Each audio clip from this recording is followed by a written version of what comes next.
All right, it being 5:34 p.m. on Wednesday, April 3rd, 2024, we'll begin tonight's joint meeting with the Finance Committee. The first budget up is the school, I believe. I think they were gonna let Parks and Rec go deferring.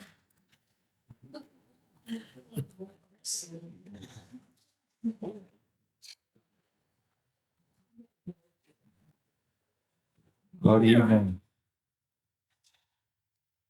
All right, if you could just introduce yourself to the public, please. I'm Mackenzie. I'm the Parks and Rec Director. I'm Patty Kerrigan. I am the chair of the board of Parks and Rec. Very good. Do you want to just walk us through your budget? Sure. So I hope everybody got to look over the budget and the notes that I had. So for our recreation wages, there's no change. We are adding positions, but they will come out of the revolving budget. So the money that we bring in from program tuition. The Parks and Rec Director salary, we put a 4.5% increase, and the Rec Manager salary, we put a 5.5% increase. Are those just are those just like the standard step increases that come to my knowledge, yes. Okay. And then we'd like to add the administrative assistant position back. We had one previously, like prior to COVID, and we were hoping to add somebody part-time throughout the year as a third office employee. So moving down to our rec miscellaneous, it's a $2,350 increase, marginal increase to support inflated costs. And we also got cell phones this year, which weren't originally factored into our budget for last year. And then moving down to park, light, heat, and power, an $800 increase for the inflated costs from our National Grid bills and everything, as for the lighting down at Savage Field and Fuller Field primarily. And then office, heat, light, and power, we have a $1,500 increase. That we have the electric vehicle charger out in front of the building, and that building's been in use a lot more, so the bills have raised this year.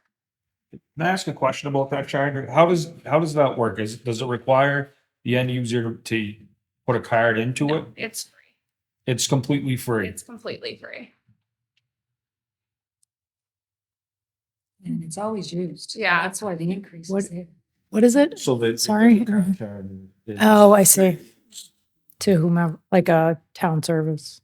I looked into it a little bit, and I believe it was part of some sort of National Grid initiative, Yeah. but I can't find any further information on it, and I don't think it's taken off of our bills at all. I'm not, like, I looked through past minutes, but it must have been so far previously that Well, I think that was done by the previous facilities director took the initiative to do so. And I don't know that there was much dialogue that took place. I think it was part of a grant of some sort as well, I think. But yeah, I think it's something. And is that standard for public? not to my knowledge, but I can ask other Parks and Rec directors in the area and see if that's something that's part of like a public initiative. I feel like the Community and Economic Development Office came and we were talking about charging stations at like municipal lots. I don't know. I mean, that probably technically would be like a municipal lot, but not like It's a the very same. small parking lot. Yeah, in the same way we would consider like general parking in this area. So I don't know where it would fall kind of in. Well, I think. Doesn't feel like a park and rec. No. Well, I guess It's park is. And I don't- definitely something to look into. There's been a Yeah. huge influx of people People. using the charger too. Great, Yeah. yeah. If you leave Exactly. the gate over at the DPW barn open, Yeah. people can get free gas. There is gonna be an influx. But that's, we should probably look into that quickly to see Yeah, what absolutely. options are available, because it's very generous. It is very Yeah. generous. Moving down to the equipment, that's an alleviated cost because all of our programming equipment comes from our program costs. So that comes out of our. And then, does anybody have any questions for the first page? So then the second page is a breakdown of that miscellaneous expenses category.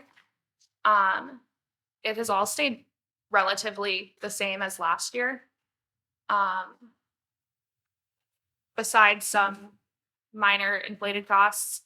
And we also implemented AEDs at the parks, and we're hoping to get them at all of the facilities outdoors. As of today, actually, they're down at Savage Field, Fuller Field, and out in Central Park. So that's an added. Sorry, can you repeat? I don't know. what it is. AED. The AED, the Oh, the. yeah, For. the defibrillators. Yeah, Yeah. okay, thanks. Can you just talk a little bit, like who has the cell phones and what was like the purpose for getting them? So Laura and I, the two full-time employees, have the cell phones, and they're for when we're off-site. If we have like an event or a program down at the high school or down at the park, that way we have coverage throughout the day. Okay. We don't have a landline at the moment, Landline. so it all goes through this. Mm-hmm. It's like a switch on.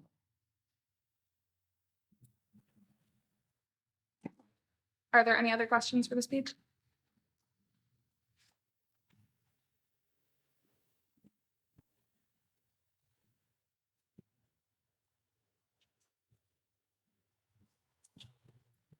And then this is the compensation detail that was filled out, detailed as well on that first page of the notes.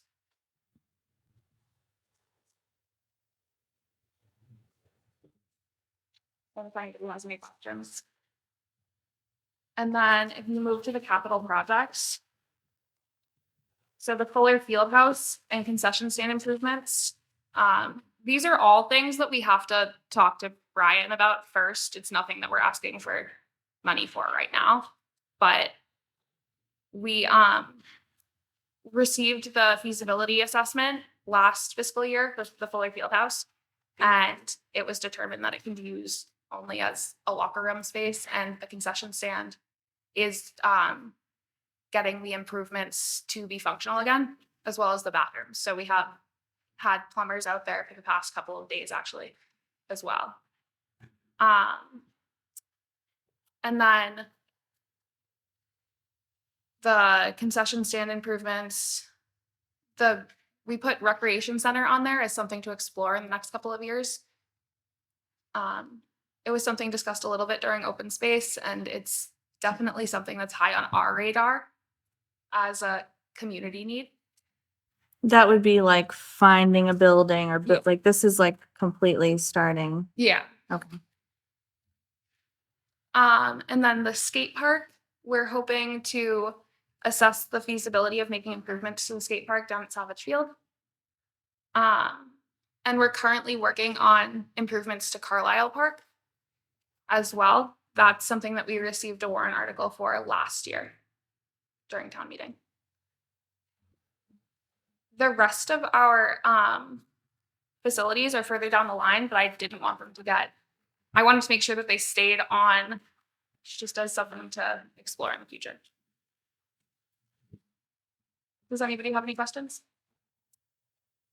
Yeah, so going back to the salary for the recreation director, is that 4.5%? Is that based upon like the 2.5% step in COLA or? We haven't established a COLA yet, so. Right, so I know some of the budgets have like a projected COLA included. I went based on how it's increased in the past. If there's a different way to do it, I'd be more than happy to. So with Adjusted. the salary schedule based upon the pay grade, then I know that there's a 2 or 2.5% increase with that step. Okay. But I think, we can, if you want to speak to Michael or Christine, then I think that. Yeah, absolutely. And Diane usually knows the details on that too. I didn't see it back then. Yeah, but we She'd kind like of to don't know. let salaries till after the COLA is determined, and then Michael, Christine, myself, Sheila, we take every salary, non-union, put it where it should be, so. Yeah. Some people add numbers, some put it at where it was this year. And I just- That's totally Yeah, fine. It'll all be fixed in the end. Excellent, thank you.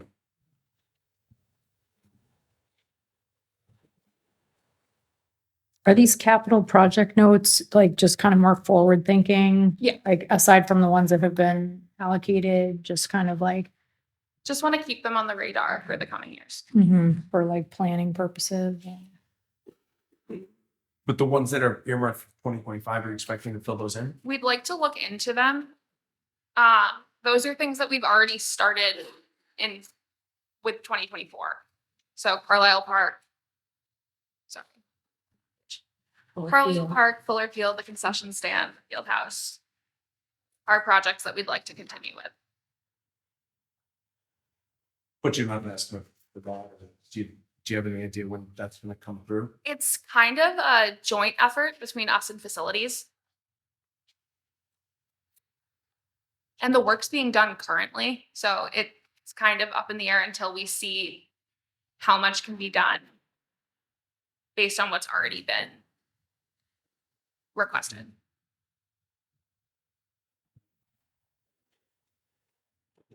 For the, so for the IT support, is that something above and beyond what the town has just contracted to the consultant? The IT support, we've received. Sorry. Oh, consultant fees. I'm not sure, to be honest with you. It's just what we've utilized in the past, but if there's new, like through the town, we would absolutely use that. Michael, when you, for the, so right now they have listed, Michael, they have listed up, IT support, $600. Would that be something, would they be covered under the consultant? That was the whole. Yeah. The whole time. Okay, Even better. perfect, thank you. And then, the other question we have for the printer contract, is that for the copier within the office and that service? Yes. So like our physical printer scanner copier is under. Perfect. Any other questions?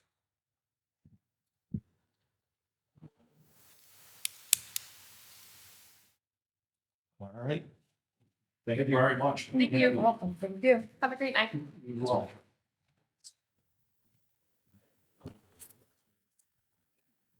It shouldn't be that simple. Mm-hmm.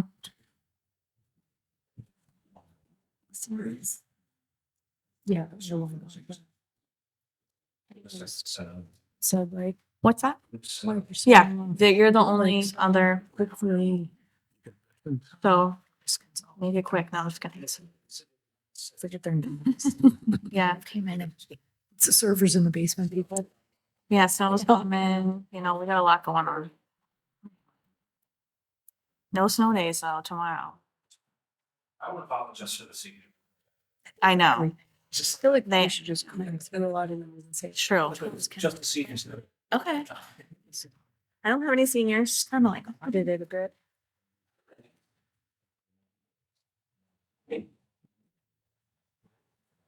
Yes.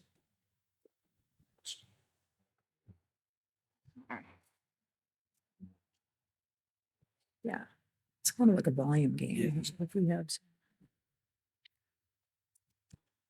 All right, next item on the agenda is public schools. Oh, really? What does that mean?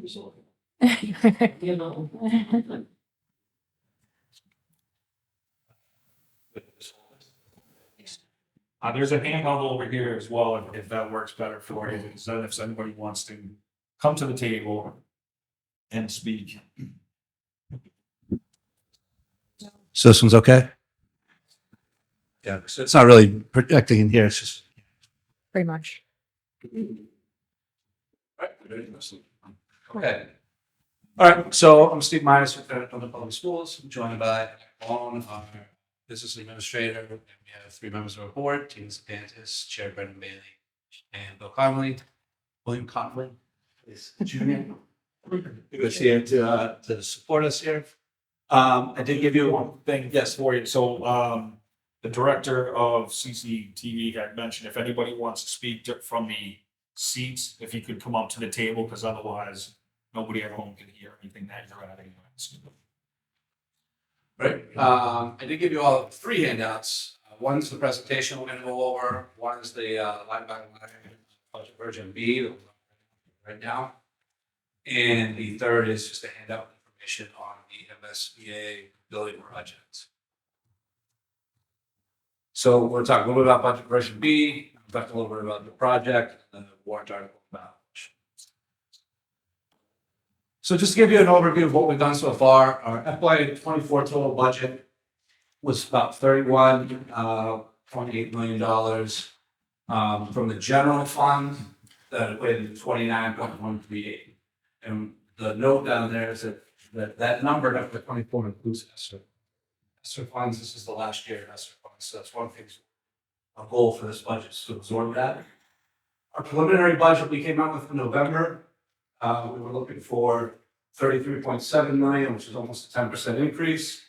Now, that's about a little over a $2 million, there's about $2 million increase. And we were anticipating, we're hoping that we would get somewhere in the $2 million range for Chapter 70 increases we've done in the last 2 years. The governor used a much lower inflation factor, so our Chapter 70 only went up by about $1 million. So we went back to the drawing board. Budget version A, we tried to take out some of the additional things that we had tried to add in different places to say, what can we pull it back to? We came out with budget version A, which got it down to 32.4 as our total operating, for 30.6 as the Chicago General Fund, about 5.3 increase as far as the general fund is concerned. And then we went back again to budget version B, looking at what we might be able to purchase this year, purchase with ESSER funds before they expire. Got our operating budget down to 1.36% increase, but that would mean to the general fund of 4.62. Okay, so what's the difference between these 2 numbers? Like I said, this is us trying to absorb those ESSER funds.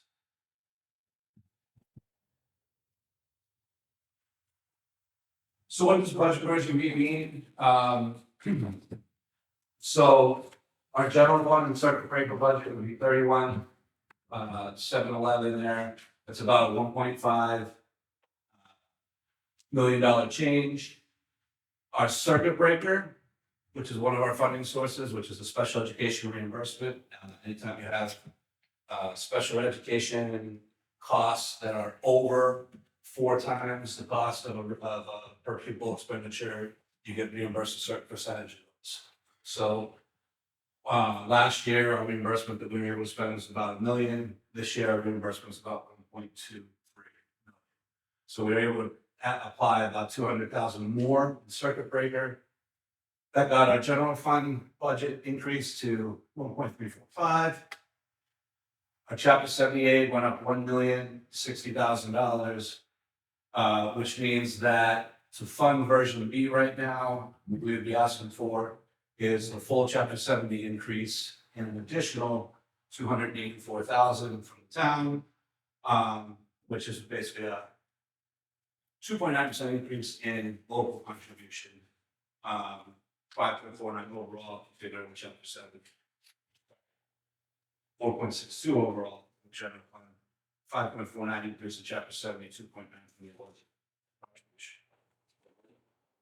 Sorry, what's the difference between local contribution and general fund here? Local contribution, so general fund is the local appropriation, right? What I'm splitting up here is just Chapter 70 is the money from the state that's earmarked, right? These add up to that, right? So this is above and beyond Chapter 70. Thank you.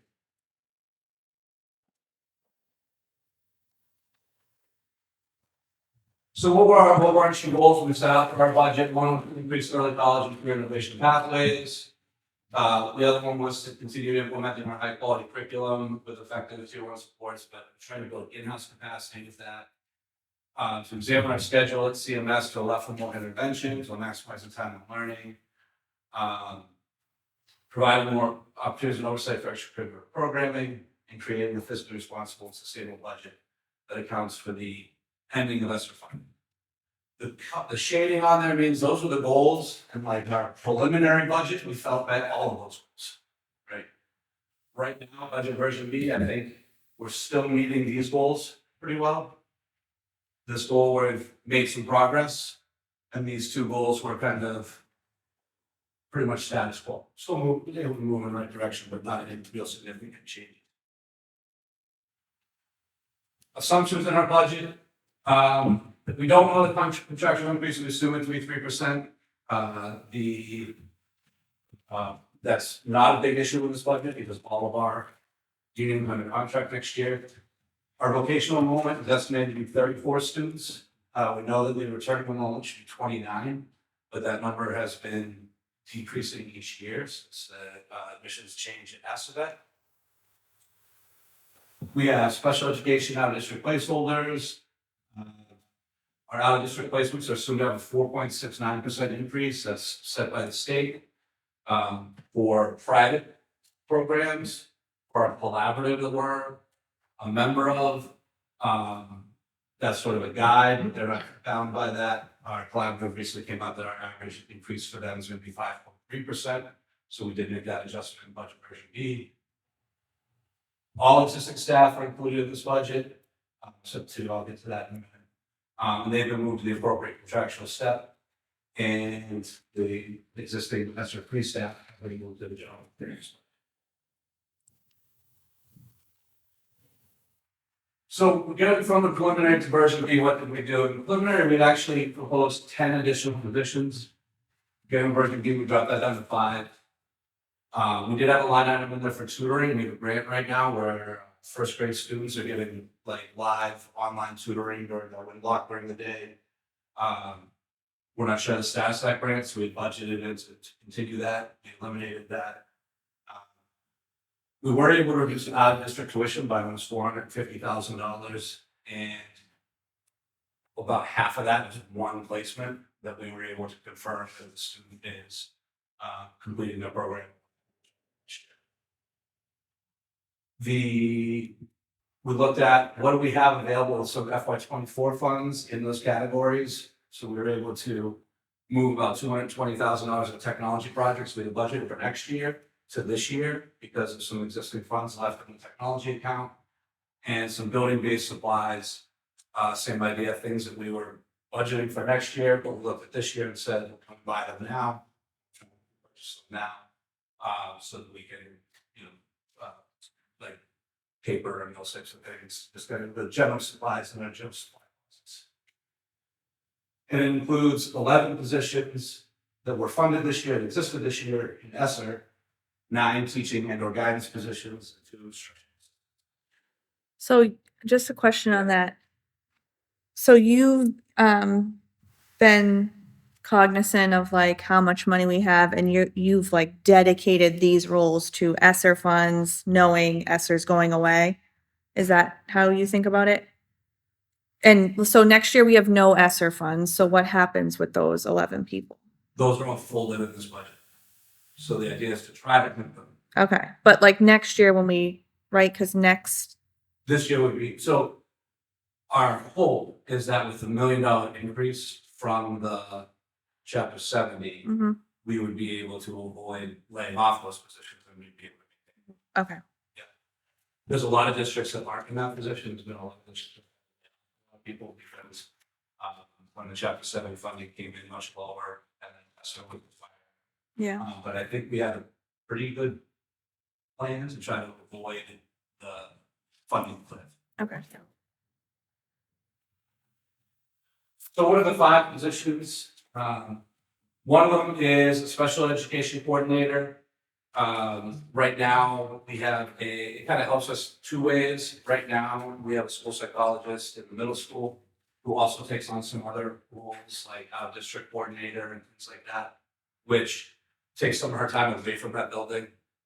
So we feel that by adding back a special education coordinator position, that person can take over things like district placement and some of the other oversight, but also be another win because it'll allow the school psychologist at the middle school to be more full-time at the middle school. Director of athletics is in there, was previously at a half-time position. This includes making it a full-time position. 2 teachers, or a teacher and guidance counselor at the high school, CHS math teacher, and the early college and career pathways counselor. And one way you can think of like how we're funding these positions, it's almost with the reduction in the ASABET tuition, right? So what is happening is we pay less ASABET, we also have more kids now in high school.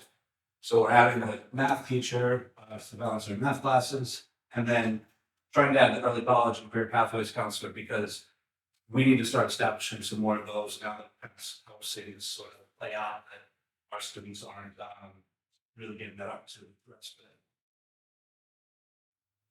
Middle school CMS office administrative assistant, we actually had to move one of those positions to the elementary school this year. So this is looking at trying to replace at least a 0.5 position at the middle school and one additional technology specialist. Right now we have tech director with 2 specialists. This will have to have 3 specialists, 1 at each school. I added this note after it was printed, but I just kind of slipped my mind when I did the original presentation. But there are 2 positions that were in last year's budget. One was a district-wide nurse, and one was a CNA. The CNA was for a one-on-one with a student who will not be with us next year, so they don't need that position. And the other one's the district-wide nurse. It's actually not filled right now. So technically, there's kind of 2 positions eliminated, but we didn't really think of them as eliminated because, like I said, one's not filled and one was not necessarily needed next year. But I figured we should at least acknowledge.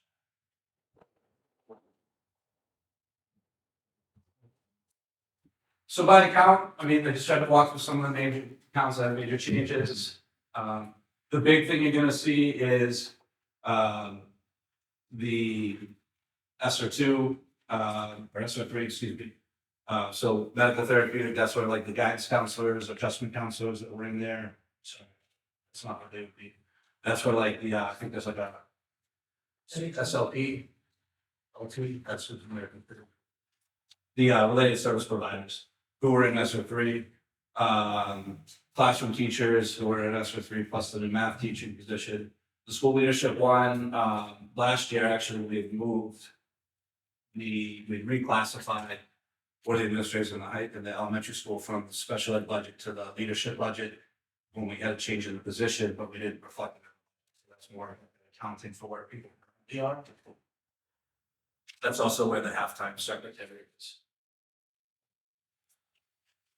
IAs, same idea. It's the 2 IAs who are at SR3 plus reflecting any actual changes to the salaries and stuff with turnover. Textbooks and workbooks, we've been able to kind of decrease a lot of these expenses, instructional hardware, other instructional hardware. And what we're doing with those is a lot of those things that we're trying to purchase now, ESSER funds are able to be expended until September 30th. So if there was like, textbooks that we needed to buy, we can buy those with the ESSER3 funds because we're anticipating we'll have some left that we're gonna have to spend down by September 30th. So we're able to take those out of our general fund budget for this year. Same thing with instructional hardware and other instructional hardware. So for example, this one was we were adding new touchscreen visual panels into the elementary classrooms. And we phased in a certain amount of them for this year that we ordered last summer. And the plan was to get the rest of them next year. But when we were able to, as we could track our budget, look at our funds, we were able to actually, in that line item, purchase the rest of those panels this year. They'll get installed for this year.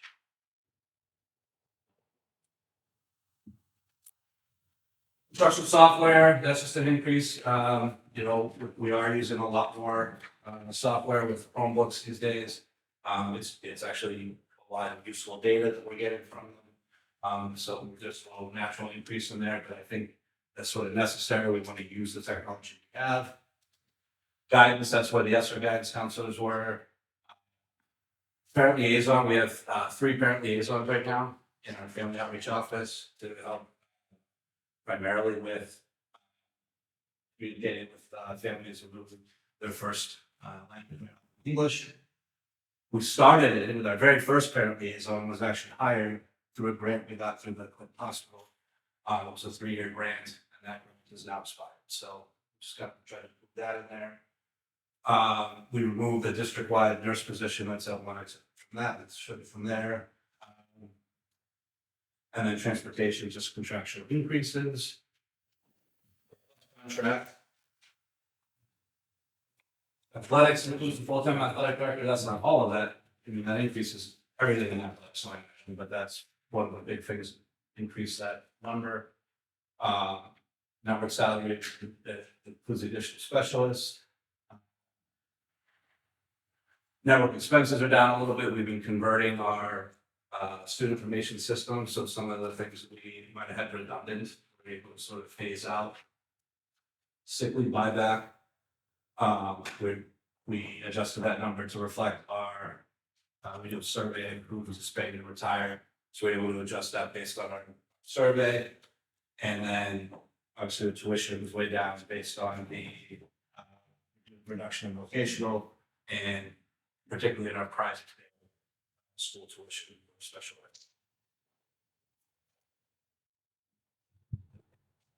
So those are the major changes. As I mentioned, the major funding sources we have are Chapter 70 state aid, circuit breaker, the local contribution, and really local contribution, you know, the way I'm kind of using it, local contribution and Chapter 70 together are that general fund.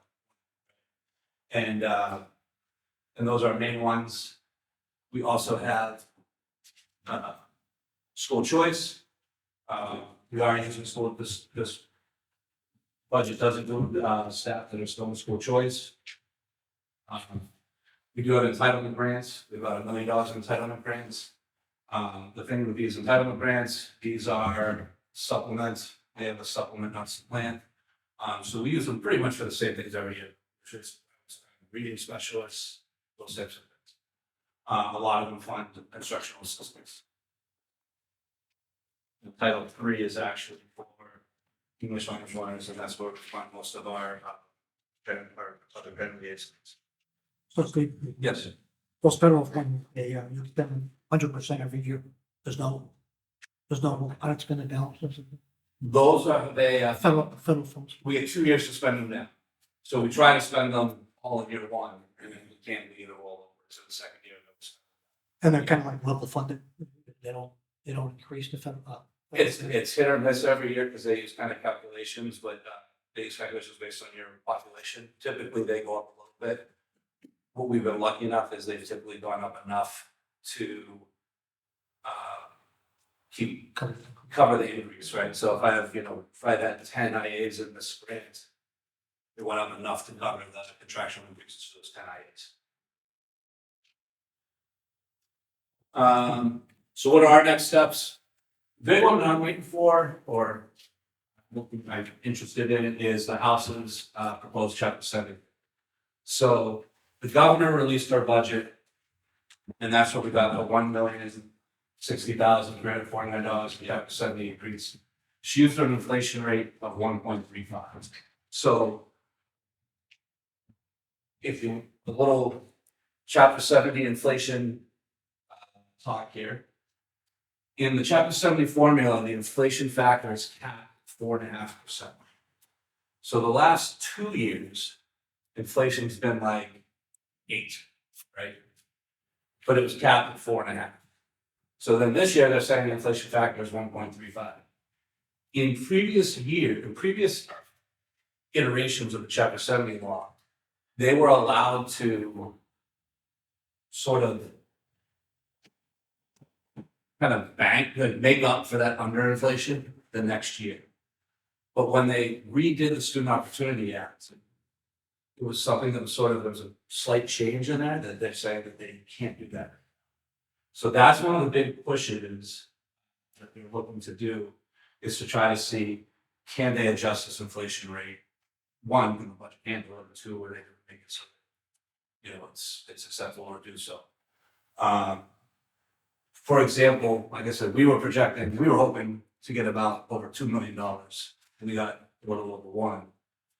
But that's us. Like if you're Worcester was expecting a $40 million increase, so they got 20, right? So there's a lot of support for trying to look at this inflation rate and how it impacted the Chapter 70 calculations. So it'll be interesting to see how that plays out in the House and the Senate, the final figure. I believe the House is, I talked to Representative Kilcoyne. I believe that the Chapter 7 figure is supposed to be, their budget is supposed to be released April 10th. So I think, what's that, tweet from today? So we'll get at least a sense of what the House is doing with Chapter 70 in a week.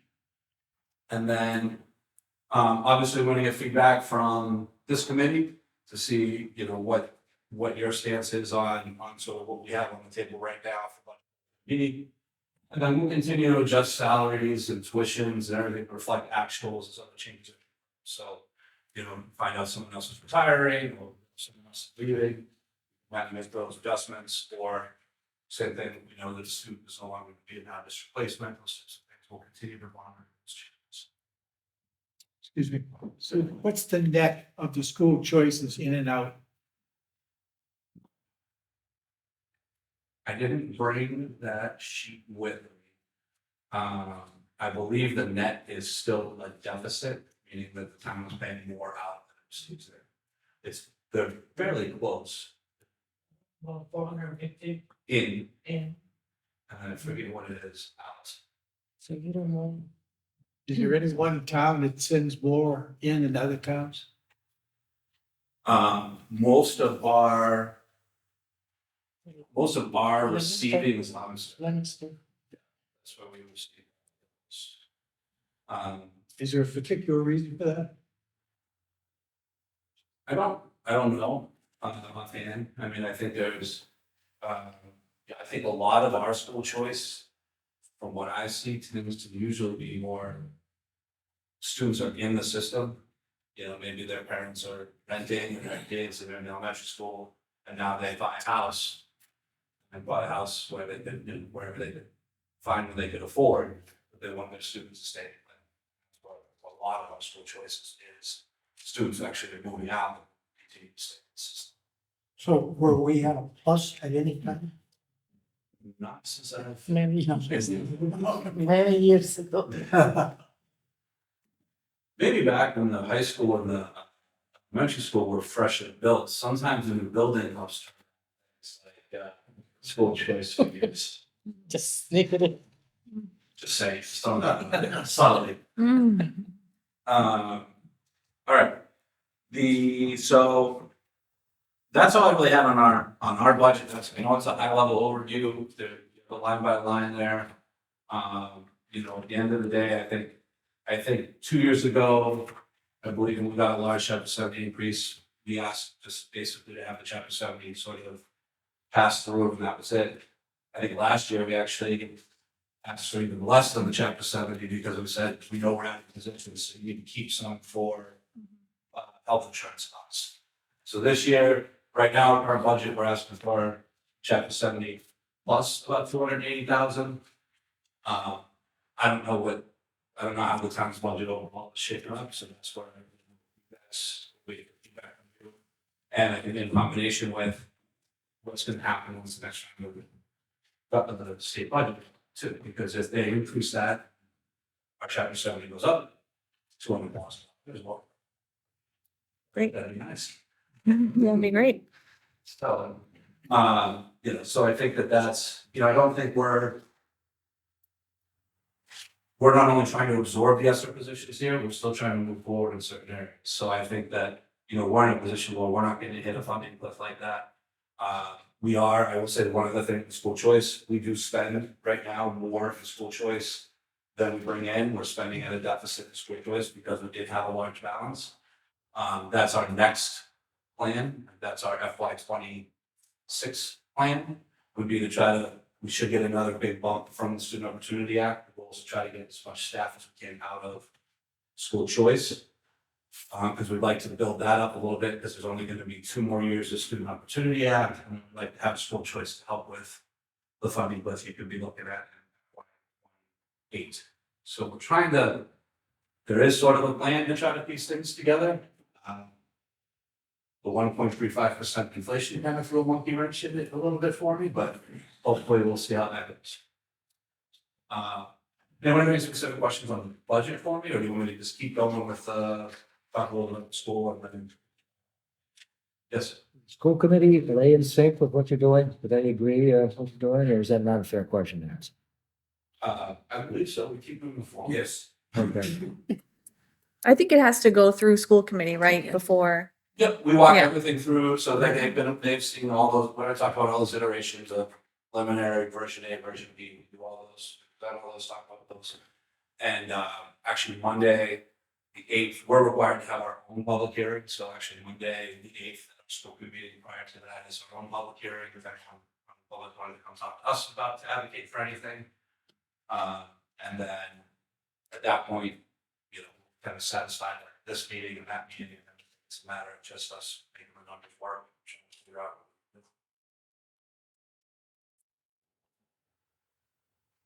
All right, real quick.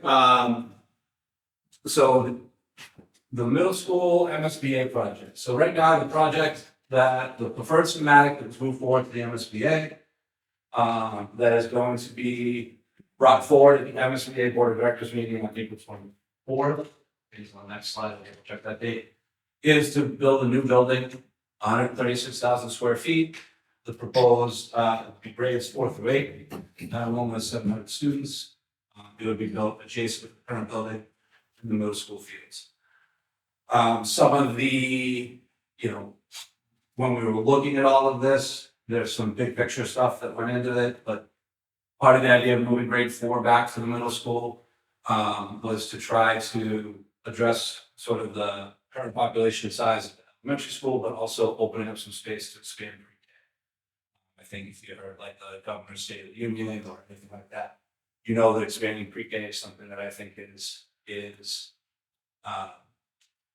inevitable. I think it's something that's viewed as a necessity as we try to make moves towards equity and opportunity.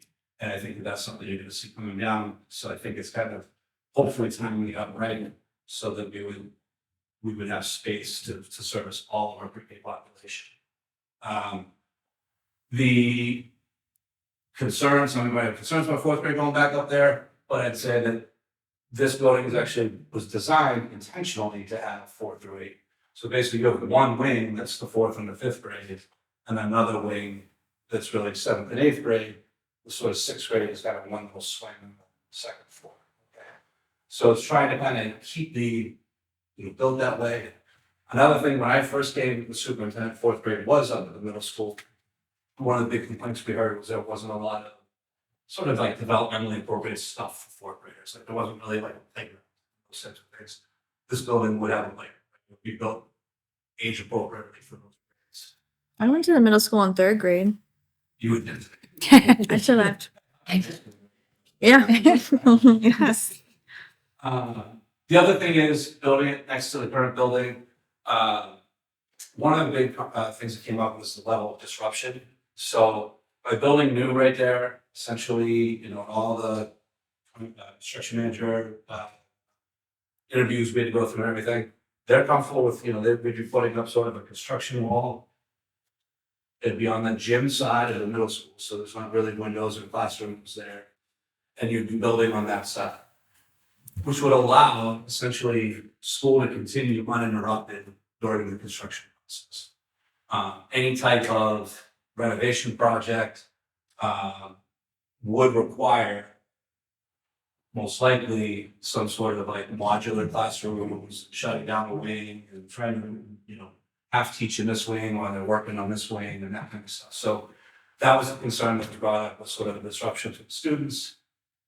The other thing to consider is that, the MSBA doesn't reimburse for that. So like if we had to put in 12 modular classrooms, that's not a reimbursable expense from your MSBA. So in terms of trying to maximize our reimbursement, that was one of the considerations. There's a dedicated website. We've been spending a lot of time trying to revamp that website so that the information that people want is going to be more obvious on the front page. So please feel free to visit that. There are some updated numbers. Right now, the number has changed a little bit. The pamphlet you have, I think, probably says a local share of about 61.3. And right now, after our last meeting on March 20th, the MSBA grant, they said it was eligible was 77 million. And so the local share would be, max local share is 62 or 68. It went up a little bit. But along with that, there's actually some more confidence now, which I don't have on here, about some of the grants we can get through the federal government. The building is designed right now to be multi-electric and also have geothermal. And there's some pretty good rebates right now, or credits actually you get from the federal government. We're going geothermal. So there's actually, in the ballpark, probably max, if we had every grant possible, could be about 2.5 million. But in reality, you wouldn't see that until close. The next steps for this, the board of directors meeting on April 24th. If they approve the project and they say, yep, we'll approve that's when they would say, yep, we're approving your grant. And they'll say a maximum number, which as of that meeting was 77,051,786. And then we would have 120 days to approve funding for the project. Now, what times up well for us is the meeting is in June, so it's only 45 days or something after that. So we have plenty of time. Hopefully we'd have a warrant article approval at town meeting. I think the 2/3. I mean, 2/3 of the time is our authorization. Yeah, it's the ballot majority. Yeah. So we requiring the warrant article approval at town meeting a 2/3 vote, and then the ballot approval at the election on the 10th by a majority. And then if one were to pass and one weren't, or if both didn't pass, we would still have 120 days. So it's like if we felt that it was close and we needed to try to, get another session out there or try to see what are the questions that weren't answered or what didn't we explain well enough. If we thought that was a requirement, we would have to say to have another special town meeting or something like that. But we're hoping to get all the information out there and all the questions answered that we can, so that people are making an informed decision on those things. I will just note one thing that's our reimbursable rate technically on paper is 78.24, which is good. Unfortunately, what ends up happening is when you look at things that might be considered not reimbursable, and some others also what's called a construction cap per square foot. So even if it's a reimbursable square foot, you can only have a certain cap. Construction prices have exceeded that cap. So there's a certain portion that's not reimbursable. So our effective reimbursement rate is 55%. Which a lot of towns don't even start with. 78% is pretty high. Is that because of like the state of our building, or like what drives your maximum or your reimbursement rate? A lot has to do with the economic data. So Okay. they're going to look at that stuff from like the services and they'll make those decisions based on that. Okay.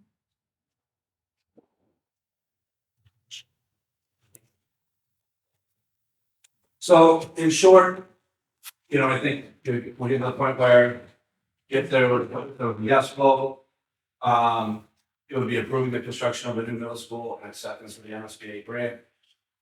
The total cost is estimated right now to be 139.5 million, grant would be about 77 million, cost is gonna be about 62.5 million. If you don't know, we're opting out of the MSBA program. Essentially, if we don't pass out within 120 days, then that money, this 77 million goes away. Which means anything we wanted to do to that building becomes 100% on the town.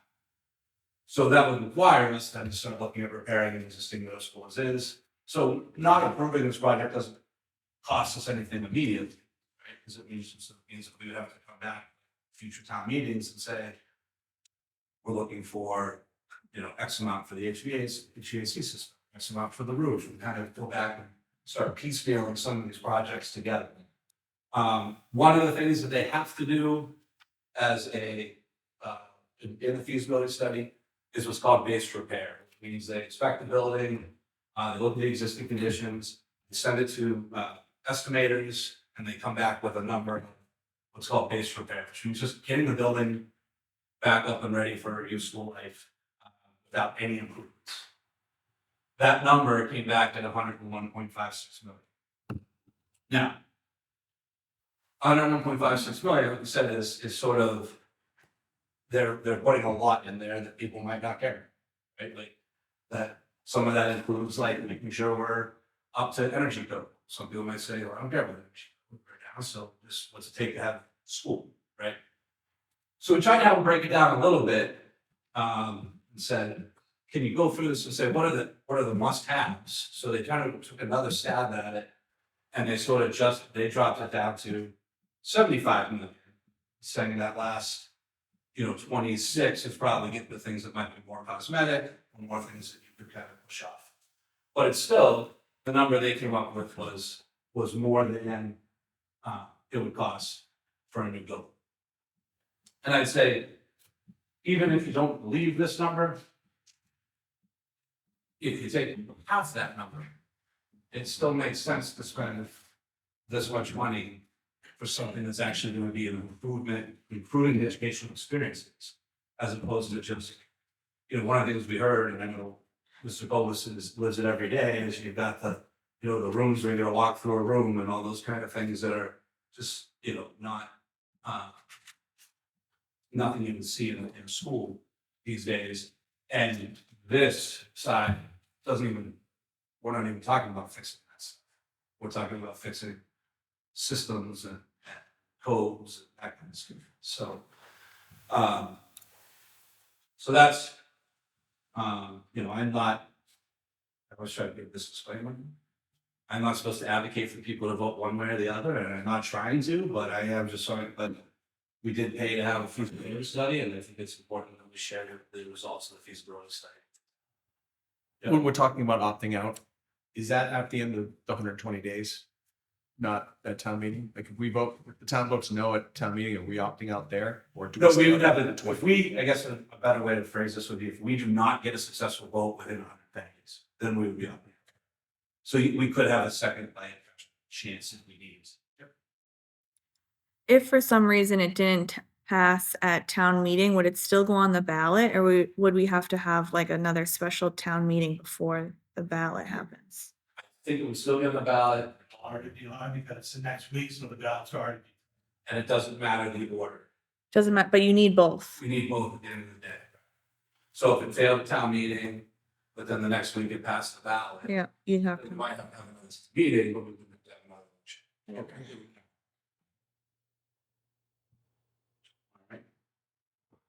All right. Hey, Steve, what plans are in place to notify the public over and over and over again about exactly? Plans are in place well, right now we're trying to get as much like factual stuff again on the brochure or anytime we try to update every school committee meeting. I think Jan, we've got probably a lot of stuff. But I think really you'll see more of a push to really try to get things out there after the April 24th meeting. Because right now, technically, the MSBA still needs to approve this, right? So I think once we have that final MSBA approval on the 24th, and we can really say, hey, this is what it is, then I think you'll probably see more of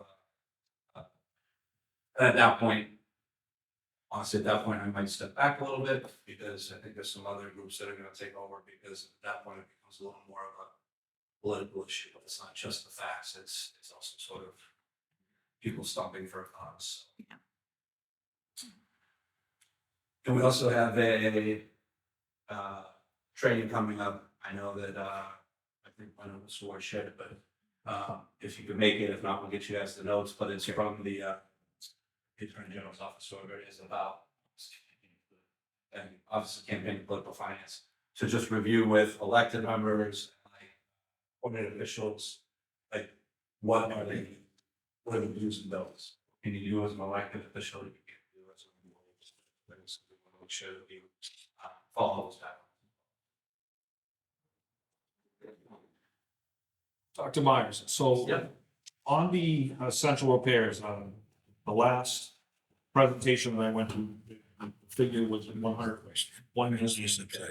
And so now that's been reduced to 75 million based upon the urgency of getting this finished. What would you project, like an initial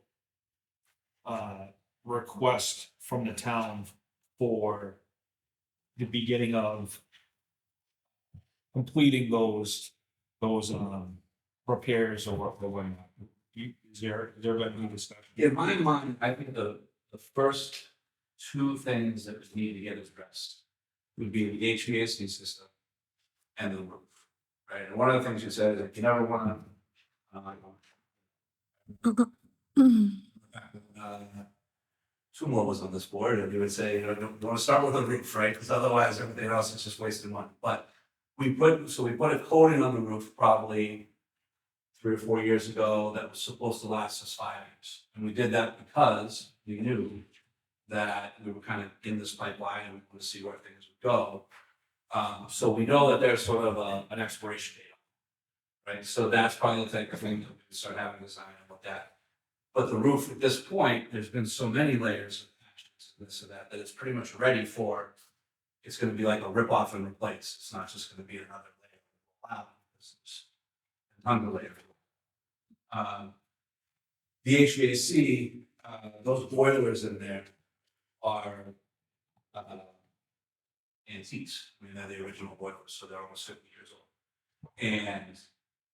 And it's not just, you can replace boilers. Well, it's not just the boilers, it's the boilers, but then it's also like the individual heat exchangers in each of the rooms. That was one of the things that came up during COVID, was that heat exchangers in each room aren't up to code, current code, right? So they were operational as designed. So they've been maintained, but they were designed for a time when, the air exchange was so many cubic feet per minute, and now it's significantly more. So most all of those parts would be replaced. And then the part that I don't know, the part that I get, where it starts to get a little fuzzy with some of this stuff, is it's sort of like, how many games do you want to play? Like, if I'm going to have to rip all the drop ceilings down so that I can get in and fix all the heating, well, while I'm there, do I need to make the electrical upgrades? Because that would sort of make sense. Or we're going to rip down the ceiling, do the plumbing, fix the ceiling, and then 2 years later, rip the ceiling back down, do the electrical. You know what I mean? So that's where it kind of gets tricky, where it's sort of like, once you start with that, once you kind of get that renovation rolling, one thing leads into another, because all of those systems ultimately need updated. So I hope that answered it. But that's, Understood. So based upon the projected cost of the repairs, between the HVAC system replacement and the complete roof replacement, you're looking at almost it would be a $17 million request. yeah, I mean, that's what Approximately. I would think. It's almost like, the option would come to say, are we want to move forward with the new building at, 62 million? If the choice is not to do that, yeah, probably next time meeting, it's going to be, okay, well, at least we need 20 million, at least at these systems. Six. But God only knows what's gonna happen as you start digging into those. So then, very likely after that initial phase, so if it was that, $20 million request, where the town is still looking at an additional $55 million for the other things coming down. For the other thing, we're already doing, right, which, like I said, that's where it gets beyond sort of, did go to WPI, but I was not a civil, so there are some things that, so there's certain things that I know that, they say that these systems are gonna trigger that, or like I mentioned, you don't wanna rip open a wall, fix one thing, close the wall up, and then come back a year later, rip the wall. So that's sort of, the best estimates on that. I do know, and I know that, I don't want to put you on the spot, but I know Mr. Bonley has actually kind of inquired about the scope of this work, and I think you might have a meeting with the construction manager later this week to really try to take List of what's actually needed as opposed to what are, be nice to have. Yeah, so I know that, Mr. Bonley and our board obviously has experience in that field, and so we've connected with our construction manager and try to make sure that we can kind of fact check those numbers, or at least look at those scope and try to make sure that it all makes sense. But I think down the road, the other thing is prices only go up. So if we do it, if we're bidding and pricing something now, as opposed to having to wait another year, then do a study with get it approved, so after the HVAC guy come to the study, now we're bidding that out. Now it's 3 years before it gets done, it's like now you've got all these escalation factors. Escalation factors are built in all of those numbers already. So, it's.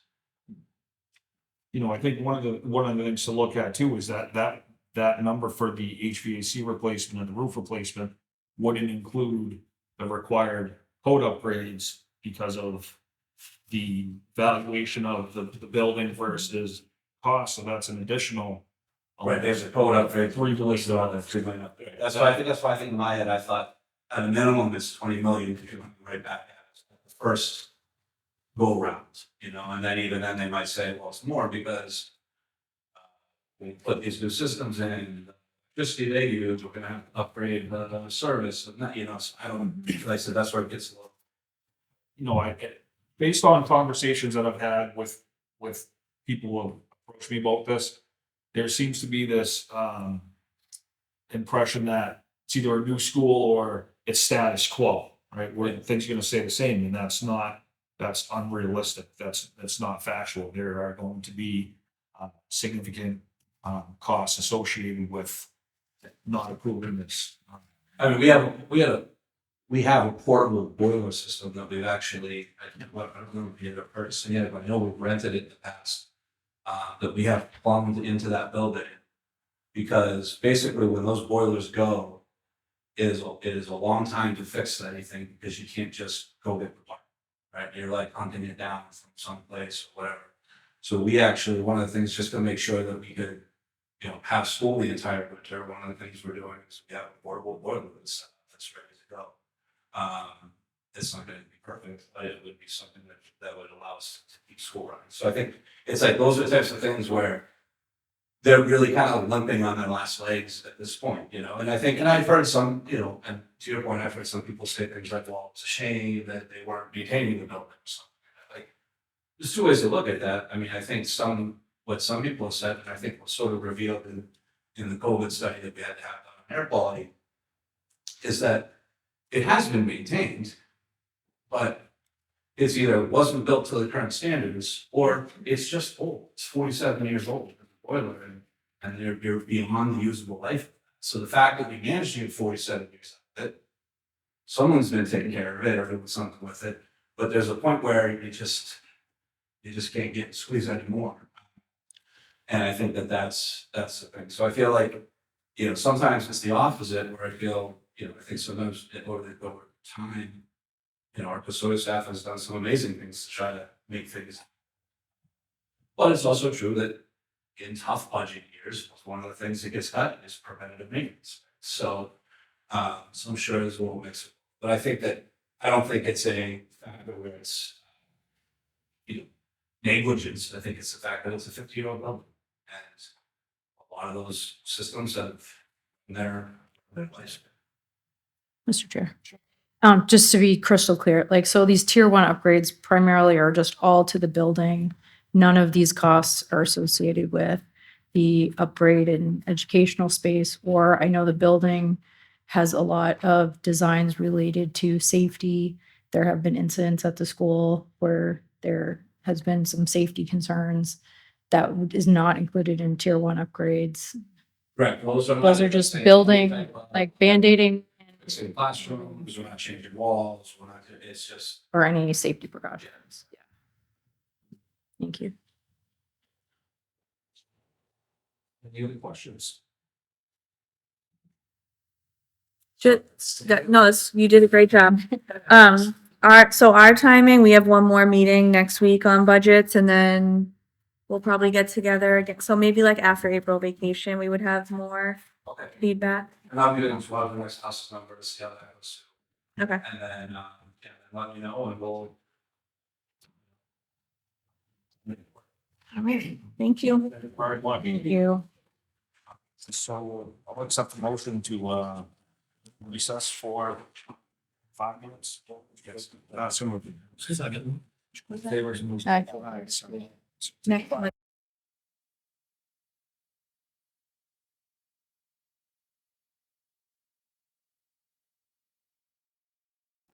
Yeah.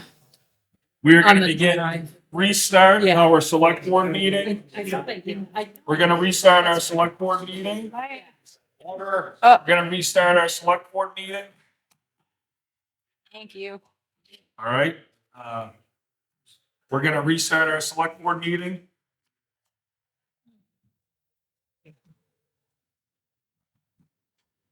No. We're going to restart. All right. For next item on the agenda, public comment. Is there anyone here for public comment? Anybody? Anyone here? Next item on the agenda, review of minutes for March 6th, 2024 and March 18th, 2024. What is the pleasure of the board? Hello. Chris Plus, the liquor license hearing today? Okay, 1 second. Just take, yep, we're in One meeting. moment. Sorry. That's okay. Uh, I will Pleasure of the move board. to approve the minutes for March 6th and, Sixth there and two? 18th. oh, okay, 18th. Second. Sorry, it was at 6 and 6. Second, all in favor? Aye. Next item, Clinton Middle School debt exclusion ballot question. So we have we're on a ballot question right now. Mr. Ward? Right, yes, thank you. I didn't know if the superintendent was going to want to speak to it, but if not, it's very basic language. I passed out a copy for the board, and this would be the legal wording that would be needed that would go onto the town election. So it has to be submitted to the town clerk no less than 35 days before the election. So if I want to give to the board tonight, in the event you want to review it, and there's still time to vote the next meeting, or if you want to go forward, then we could have the town council review and then send notice to the town clerk. So it doesn't call for the amount in the ballot question. That would come with the warrant article. So when that goes to town meeting, there'll be an amount in there, and that article will be much lengthier and much wordier than. All right, so this is a good exercise here because this is what I'm sure the students taking MCAS Yeah. right now are trying to Struggling with, yeah. deciphering is even being asked. So, Yeah.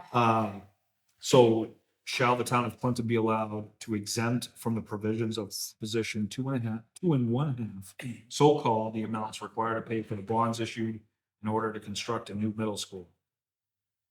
If somebody was in support of funding a new build, the answer would be yes. And if they were opposed, the answer would be no. Right. And this is how it has to be worded? This is how it has to be worded? Exactly. Exactly. Yeah. Ooh. Yeah. The state has specific wording and, this is, this was pretty much if they didn't want any question, this is what the Department of Revenue, this is language from the Department of Revenue.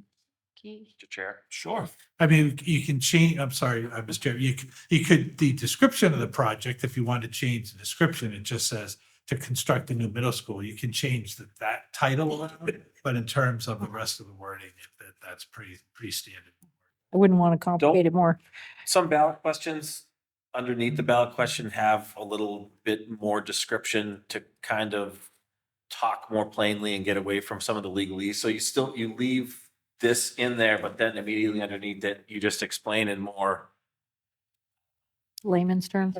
layman's terms. Plain language. Yeah, I could check into that Yeah. and see. Sure, I assumed that we'd be able to do that. Yeah, because I mean, it does, you get to the end of it, I think it does seem.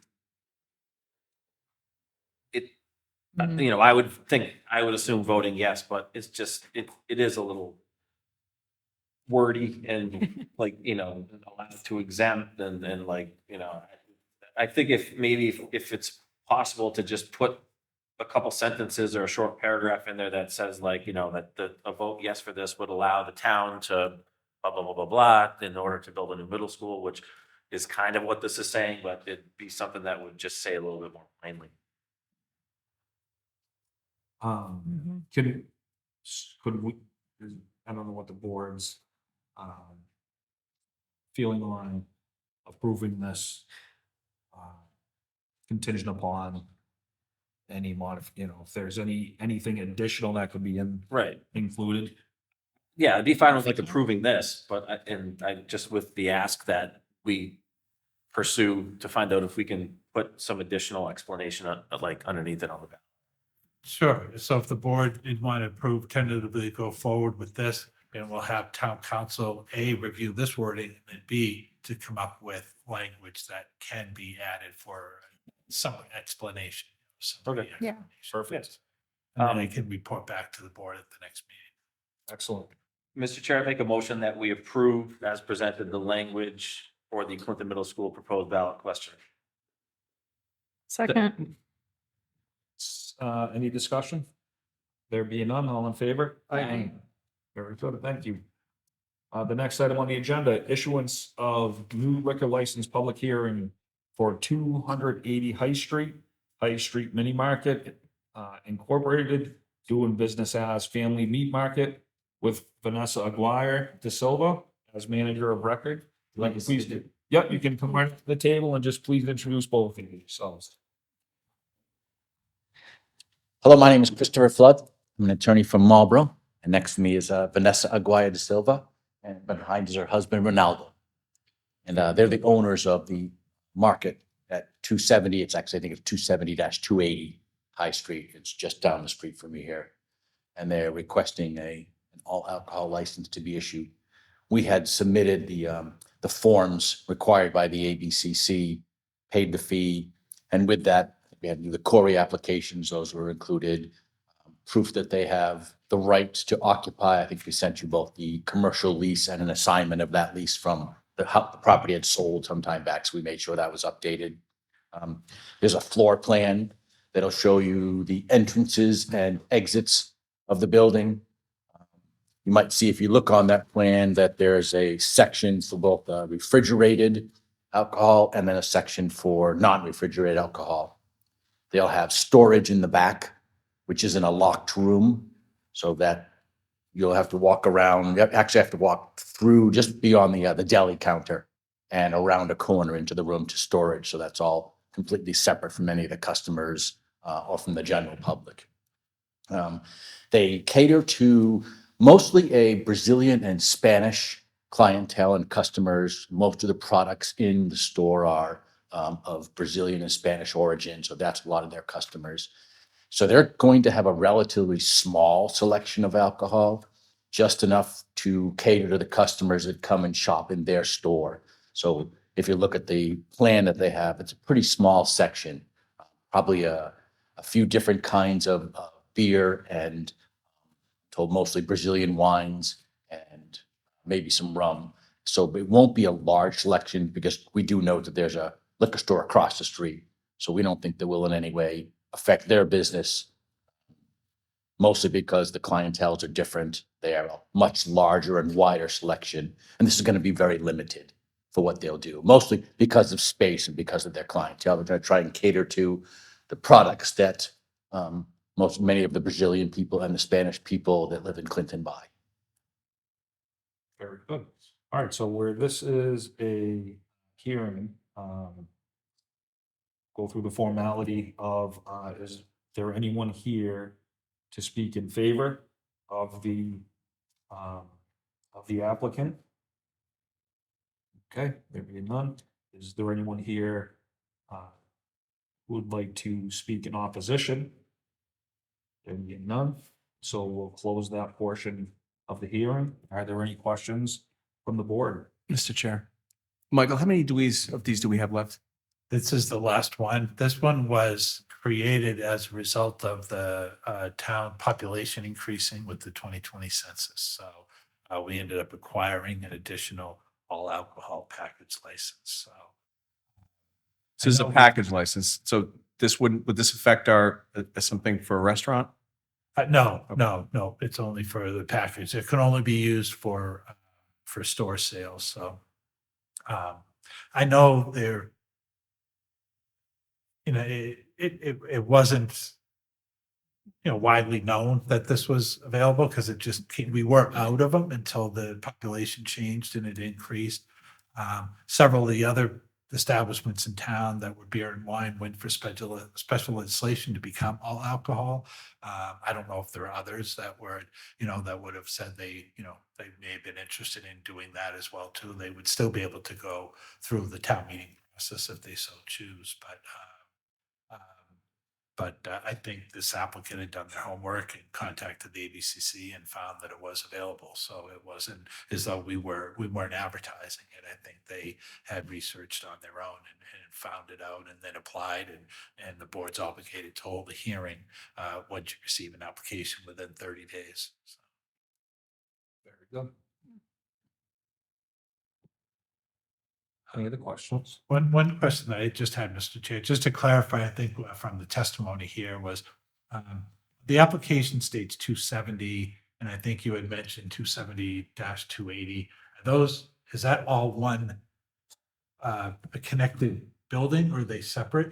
So it's actually just 270. We have another business at 282. I think Okay. that's right. But this application is for 270 High Street. Okay. Just want to make sure, because if it was going to be another area, we'd want that noted in the application, because once it's approved, the placement, sale, and storage of alcohol can only be Right. what it says in the application. Their address in this business is 270. Could have been me. I think I thought that the address of the entire parcel, because there's multiple businesses in this little strip mall, Would extend. but their address is 270. Good. Thank you. Is the application right? Like, do we have to change things? I think No, on the because agenda, it's 270. Yep. Nope. So that works. It would have been a problem if they were going to put it into part of their adjoining store and it wasn't listed, then there would be an issue. But if it's only kept to 270, that's fine. Yep, only in 270. So if I confused you, I'm sorry. happens all the time. Mr. Chair, I make a motion that we approve an all liquor package store license for High Street Mini Market Incorporated, doing business as Family Meat Market, for the premises located at 270 High Street in Clinton. Do I have to state the manager of record? Vanessa Aguirre de Silva as manager of record. Second. Second, any discussion or questions? I love a good caparina, so. Putting in request. All right, all in favor? Aye. Aye. Thank you very much. Congratulations. Thank you. Best of luck. Thank you. So we understand that from here, you transfer it to the ABCC, and then I've done this before, sometimes they'll call me if they need anything else. Exactly. They'll do their own investigation. I'm sure they'll send an investigator down to look at the site because it's a new application. So they'll want to do a tour of the property. So you'll be probably here. They'll reach out to you directly. Okay, and if you need anything else, let us know. We'll get it to you. Thank you all. Thank you very much. Thank you. Great. Next item on the agenda, we have the town administrator report. I don't believe I have anything specifically right now, Mr. Chair. Sure. Very good. Say it again. Three next time. Town administrator, FY 24 goals update. Yeah, and on that item, Mr. Chair, I was asking if the board would be willing to defer to the next meeting. The board gave some good input at the last meeting. I just need to revise the document, and I had a couple of days I was out of the office last week, so if I could have another meeting to put that together, I appreciate it. Absolutely. Any, perfect. Sounds good. Administrative report, administrative business. There is none for review or action. Moving on to all the new business, commission on disability appointments. Select Board has received 3 letters of interest from individuals seeking appointment to the Commission on Disability. Just the board had an opportunity to review those letters. And Mr. Chair? Sure. Did we appoint Mrs. Arsenal to another, was that a different one? I thought we appointed her to something a couple weeks ago. Separately, I think. Okay. All right. So that's, we covered that one. I So, think we just had them all together. So, yeah, so I think she would have been already put on. There was a resignation recently, and there were a couple of openings. So I think the other 2 would definitely be needed for that board. So if the board is willing, I think all of the applicants would be able to fit.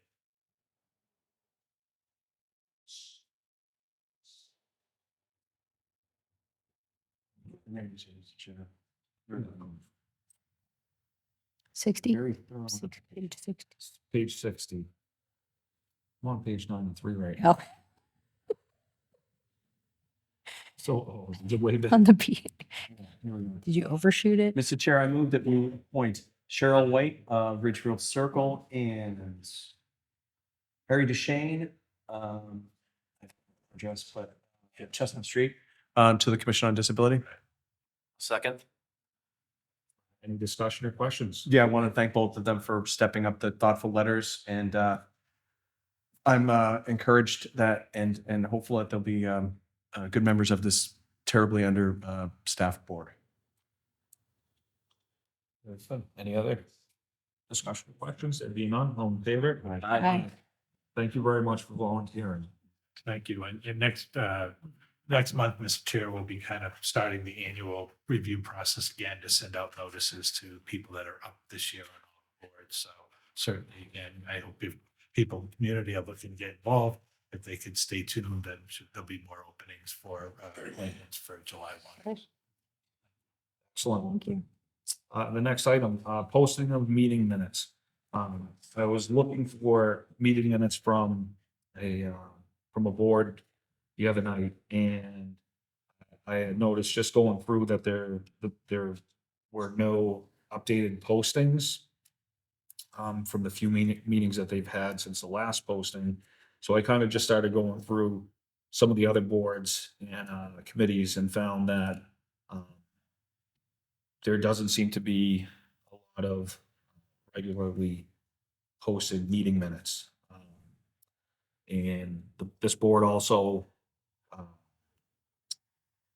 provides a video of their meetings, and that was not there also. This one wasn't recorded apparently.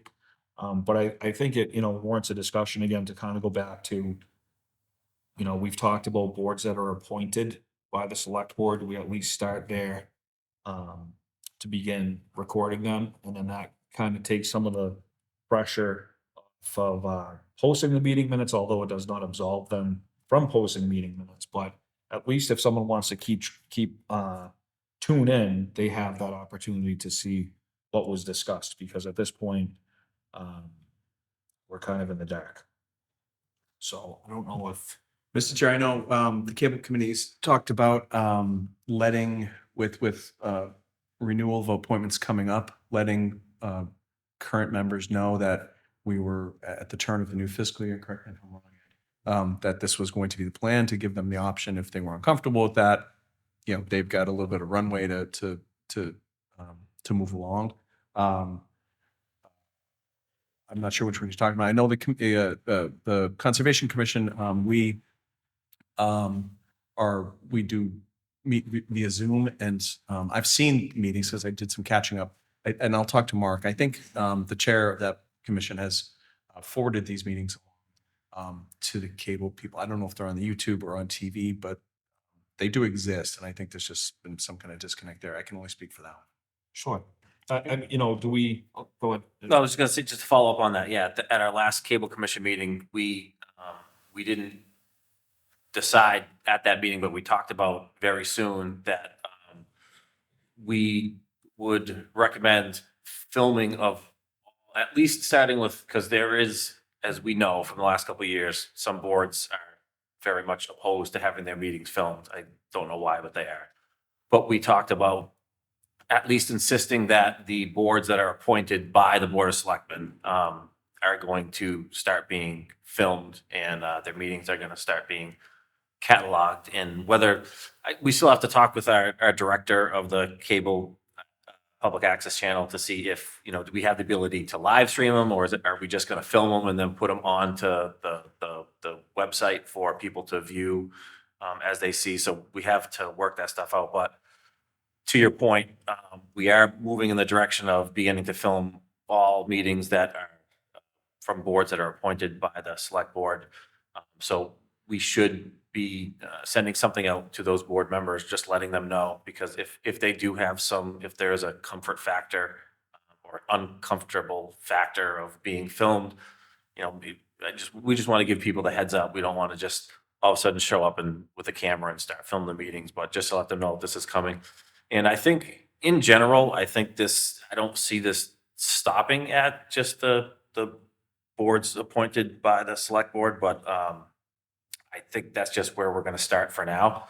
And we will continue to reach out to some of the other boards to talk to them about the advantages of having their meetings filmed. And I mean, just looking through, somehow an old article came to me back in like 2008 or 9, and like the item in the Telegram used to like come to these meetings and like write articles on like what happened at these meetings. And just due to the state of the modern printed press, that just like, that this doesn't happen anymore. There's not enough resources for it. So I think I think we're kind of obligated to fill that gap and to make sure that people in the community are aware of what their elected and appointed boards are doing, because they're all open meetings. So we should be, you know, working to make them more accessible.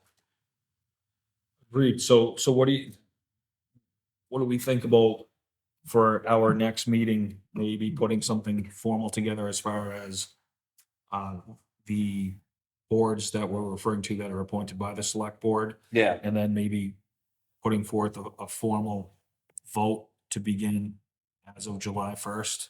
Yeah, I And think that way we can start done. right. I think I wouldn't have any problem moving forward with that, because we didn't make a formal vote, but I can tell from the participation in that meeting, that's where the board was heading. That's something that everybody wanted to do. But ultimately, it would be a select board vote, so I don't see any problem with just moving ahead with that. And then I will be setting up a meeting shortly, and I'll update the board as to like our progress in that specific initiative.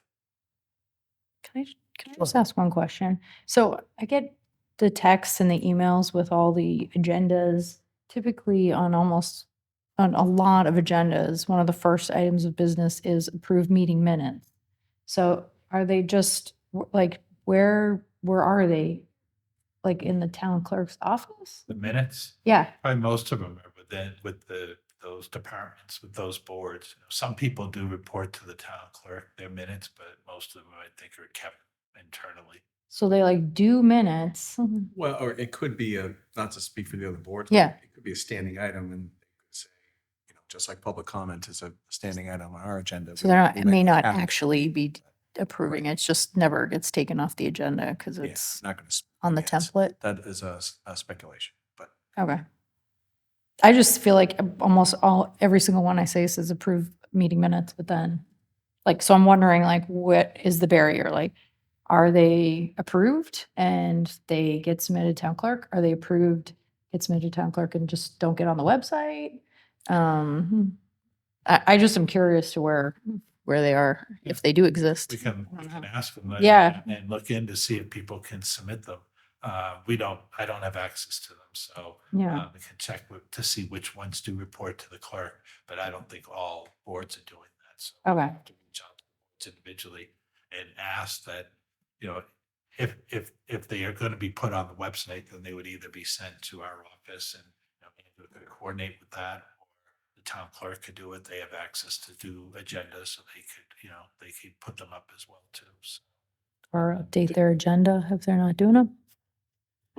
That's interesting because so the town clerk, they're the ones that approve when you post a meeting, right? So they Yeah, know, yeah, all they know meetings when- have to go- all meetings have to go yeah. through them. So I wonder if it wouldn't, the public access cable filming is one thing, that'll be great, but people need to be doing their minutes as well. So I don't know, would it be out of, would it be crazy to have a discussion about asking the clerk's office when they do post a meeting, say something if they don't receive, I think it would make sense to have the town clerk be like a centralized location to get all the meeting minutes. So if somebody wants meeting minutes, they don't have to chase down separate boards. They can just go to the town clerk's office and ask for them. And maybe, put something where if within 60 days of a posted meeting, if the clerk's office does not have meeting minutes submitted, they at least let the town administrator know or let the board of selectmen know. So at least we can kind of keep an eye on it. I agree with you. I would,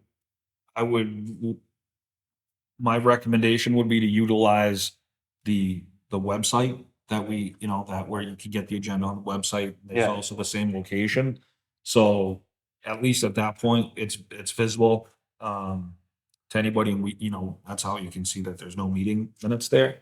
But, do the departments not have access to, could they be given some access where they can upload their meeting minutes? Because I don't necessarily want to bog the clerk down with taking this on, but at least if we can get the majority of them to upload their own, then. Yeah, I think it's one module, so I think the agendas and minutes are a module, so if they get access to upload the minutes, I think they would get access to the agenda module too, so, but we can look into it, but it's just that you don't want people Yeah. changing things. I mean, Yeah. that's why it really, should be, the clerk would be most logical, Okay. but people have to submit them, I don't think the clerk's office should have to chase people down, but if they get them, I'm sure they'd be happy to post them.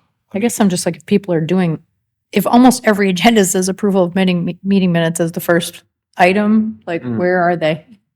Agreed.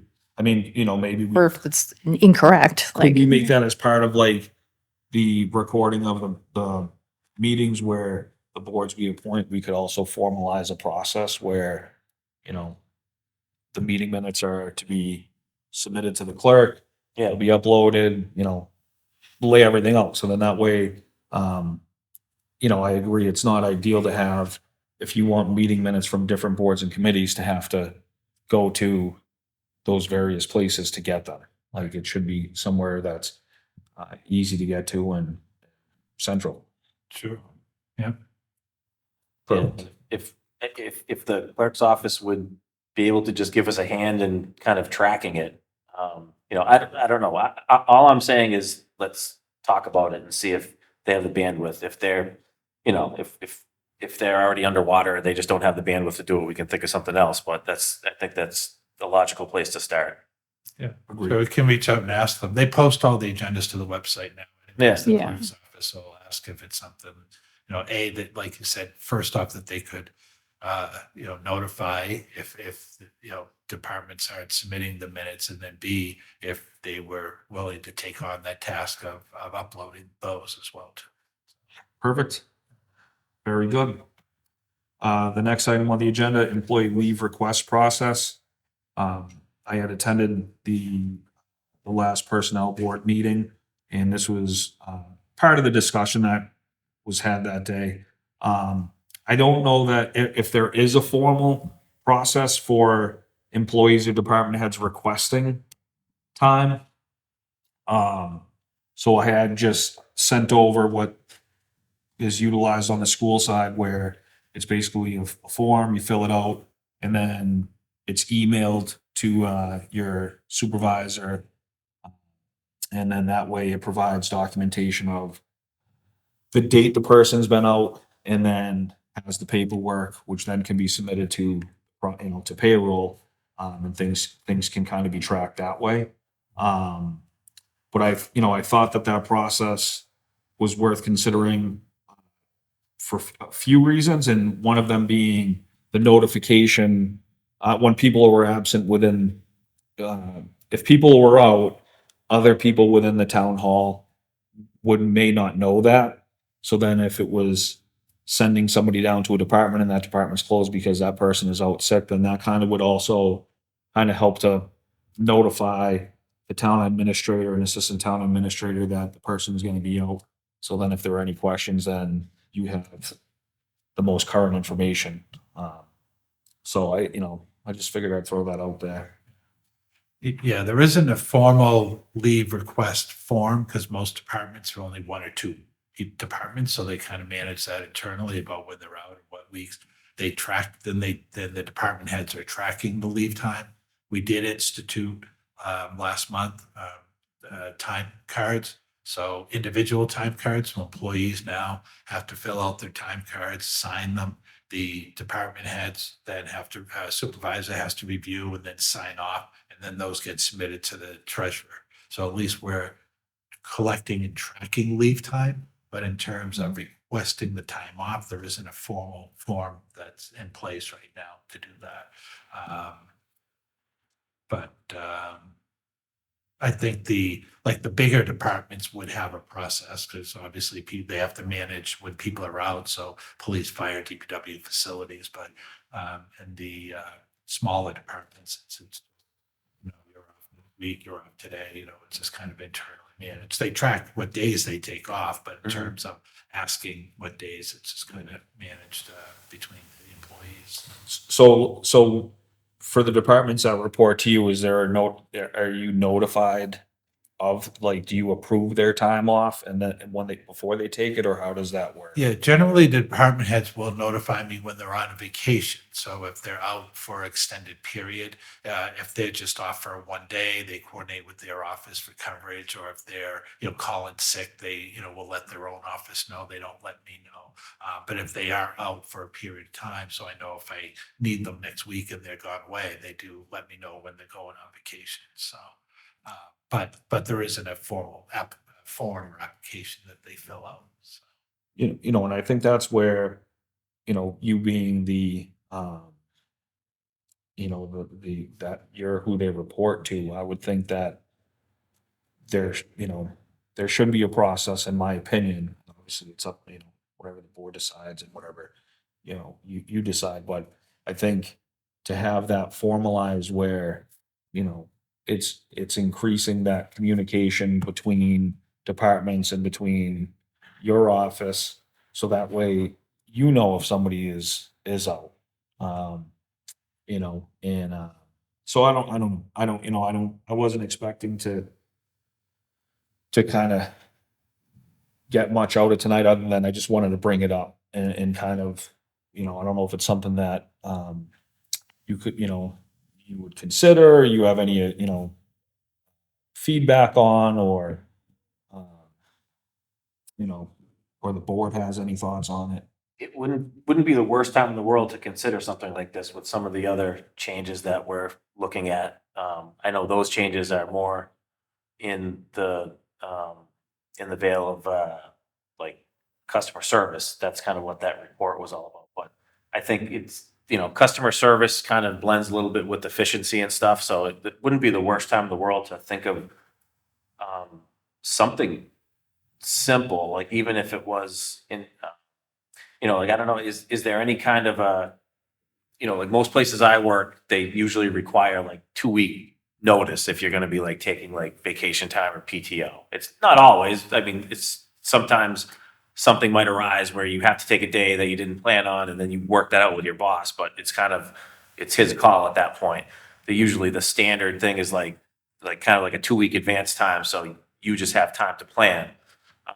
So I'm kind of feel the same way Matt does. I think it's a good idea. It's something to take a look at, but at the same time, if it's not like a big problem for you, Mike, we don't need to just like make a policy up just for the sake of making a policy. But if you think it would be beneficial to have something that just like lays it out very clearly to everyone, like these are the expectations and this is when I need to know by, and this is the way to let me know.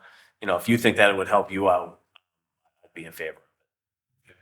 Certainly, I'm happy to look at it. Communication is always key and always helpful, like to know if the people are out, not to be tracking them, but just to know that if I needed them for something, Right. Last minute tomorrow and, they're not going to be there, then you got to plan ahead before that. So obviously, I mean, absolutely, it would be helpful to know. So I'll definitely take a look and see if we can come up with something. I mean, ideally, we'd love to move to, some type of an app or electronic notification, and that would be a lot easier instead of, even now with our time sheets, I think it's been a good step forward, but it's paper and people got to remember to do it and then, fill it out and send it in. So anything that we can move to electronic, it'll certainly be helpful. But no, it definitely helps me knowing when people are out and further down on discussion as the customer service, just kind of put together some points that are going to be sent out to the departments. And one of them would be if they're going to be out, that then affects their office not being open, they're going to be required to contact our office so that we're aware that if people are looking for them, that maybe they're only gone a half a day or all day. If they have coverage, then they can make sure they have coverage. But if they're, happen to be somebody's on vacation and somebody called in sick at the last minute, then they need to let us know so we know that office is closed for the day. So definitely moving in that direction for those type of notices and communications. It's certainly helpful.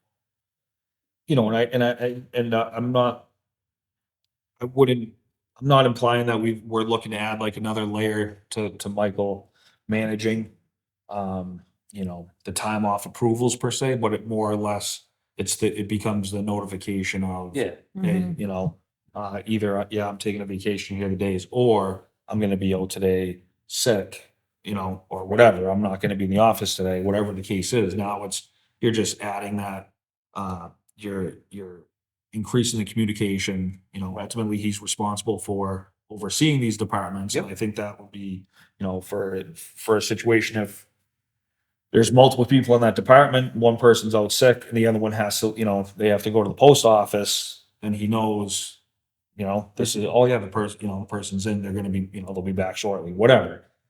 Versus you having to go looking to see and then you find out otherwise. So, well, perfect. Yeah. So let's take a look at that. We'll look into it. And I think I said in the veil of customer service. I meant to say in the vein of customer service. Sorry, no, correct. That just came into my head. Sorry, everybody. Sorry, English teachers. Right. The next item, the authority to establish departmental hours of operation. This would be, this is, I guess, would this dovetail into the customer service recommendations, or would we rather table this until town council weighs in? Yeah, I think it would probably be something the town council would need to review. Yeah. Because in addition to, some of the customer service items, there's looking to say the authority of who established it. There are certain statutes that oversee certain elected boards. So now the question is, does that state law, would that take precedent over if there was a town bylaw put in or a personnel bylaw or policy, that the selectman policy or a customer service, like board policy or whatever, those statutes might, even though we want to do that, it may affect this group, but it may not affect this group because of the statute. So I'd Right. rather have town council do a comprehensive look at all of that.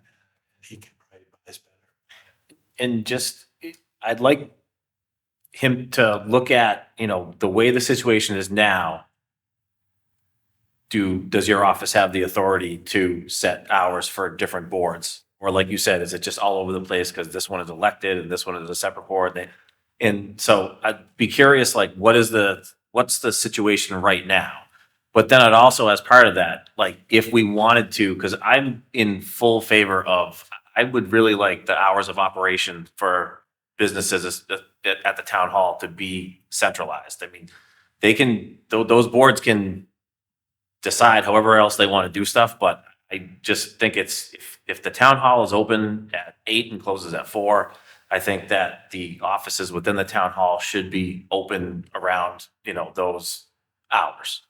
It's just confusing to everyone if hours are different. So I'd be interested in finding out, like, if it even isn't the case right now, say like elected boards do have the authority to set their own hours, is there, like you said, Mike, is there like a bylaw that could be discussed at like town meeting that if it got approved, then would give the authority to your office to, I just want to keep it simple. When possible, just kind of centralize everything. And I think something like this is appropriate to be centralized and be consistent and set a standard. Good. What boards are we talking about? For example, Well, I And think all of them, any of them, I mean, that are open during town hall hours? all, like the board health would be one. Okay, yeah. okay, Then I don't know if expanding out like parks and recreation, okay. the library is, that's its own. Oh, yeah, I entity. thought we were talking about, okay. Yeah, Board of Health. so, I was just trying to figure out which boards were being referenced. perfect. So then we can, Okay, when town council has a chance. Next item on the agenda, superintendent of public works, work hours. Set the note here. The superintendent of public works is requesting to establish that the work hours for his position coincide with the hours of the field staff working in that department. Do you want to add anything to that or any explanation or? No, that's pretty much the explanation. I think the new superintendent had come in and, felt that the hours that the outside staff are working are 7 to 3. In the summer, they do 6 to 2. And he felt, in his previous position that his hours coincided with theirs so that he could oversee their operations. But it gets a little complicated because, I think in that scenario, I think his office was with that department, where here the office is in the town hall. So the town hall hours 8 to 4. So then it kind of creates that conflict of well, we're open until 8 to 4, but then that office. Just talked about Sandra as our first exception, I was gonna right say. away. Well, I think the only I difference would be, right, if the Department of Public Works office at the town hall is open 8 to 4, then there are 2 admins in that office. When the house, yeah. So, Yeah. I agree. in the event of, say that offices, say those 2 people happen to be out, then ideally there would be flexibility within the superintendent's schedule where, that might be a day where he works 8 to 4 or something to ensure that the department's open or however you would recommend that. But I think, ideally I would think that if we could have something where it just allows that flexibility of either 7 to 3, 6 to 2, and ensuring that the department the office is open 8 to 4. So then that way, if if those 2 people are out, then he may have to provide coverage for that 4 p.m. slot or Right. until that 4. I agree. I think the bottom line is the office would still have to be open and staffed to the till the building's closed. Yeah. Perfect. So then, yeah, you know, because it's very similarly in a sense where with the building inspector, right? That office is typically open until 4 o'clock. Sometimes he's on the road, but he's accessible, you know, to the public if they were to Yeah. come in. So, I And I think it's commendable that he Yeah. wants his hours to align with like that he wants to get up at like Mhm. 5:30 to be When, working with his guys at 6 o'clock. So I wouldn't want to discourage that. But yeah, as long as he has two admins in his at 1.5. right? 1.5. So I mean, as long as they put in an effort to keep that office open during the regular hours of the town hall for people coming in with questions or requests or anything, I don't see why we'd have any problem with his hours being 6 to 2 if that's what aligns with his workers, or 7 to 3, 6 to 2, whatever the workers are, depending on the time of the year. You know, and if even if we want to look at, you know, approving this request on a temporary basis until something is more formalized with the hours of operation in the town hall, like, you know, if we look at it that way, where, yeah, I think it's definitely worth exploring if, I don't know how many people are on staff for the DPW at this point, but if 95% of the staff are from 7 to 3, trying to align it with the majority of the staff hours, assuming there's coverage. yeah. And I'm sorry, Sean. That's okay. Just a point of clarification. How many four people does he have? Yeah, there's one for each division, so there would be a road foreman, a water foreman, and their water treatment plant has their own staff up there as well too. Now the landfill shut down, so that wouldn't be good. So it would be road, water. Now cemetery is under facilities, so it'd be road, water, and the treatment plant. Okay. And they'll work 7 to 3. Right. Okay. Secondly, how did this get to us?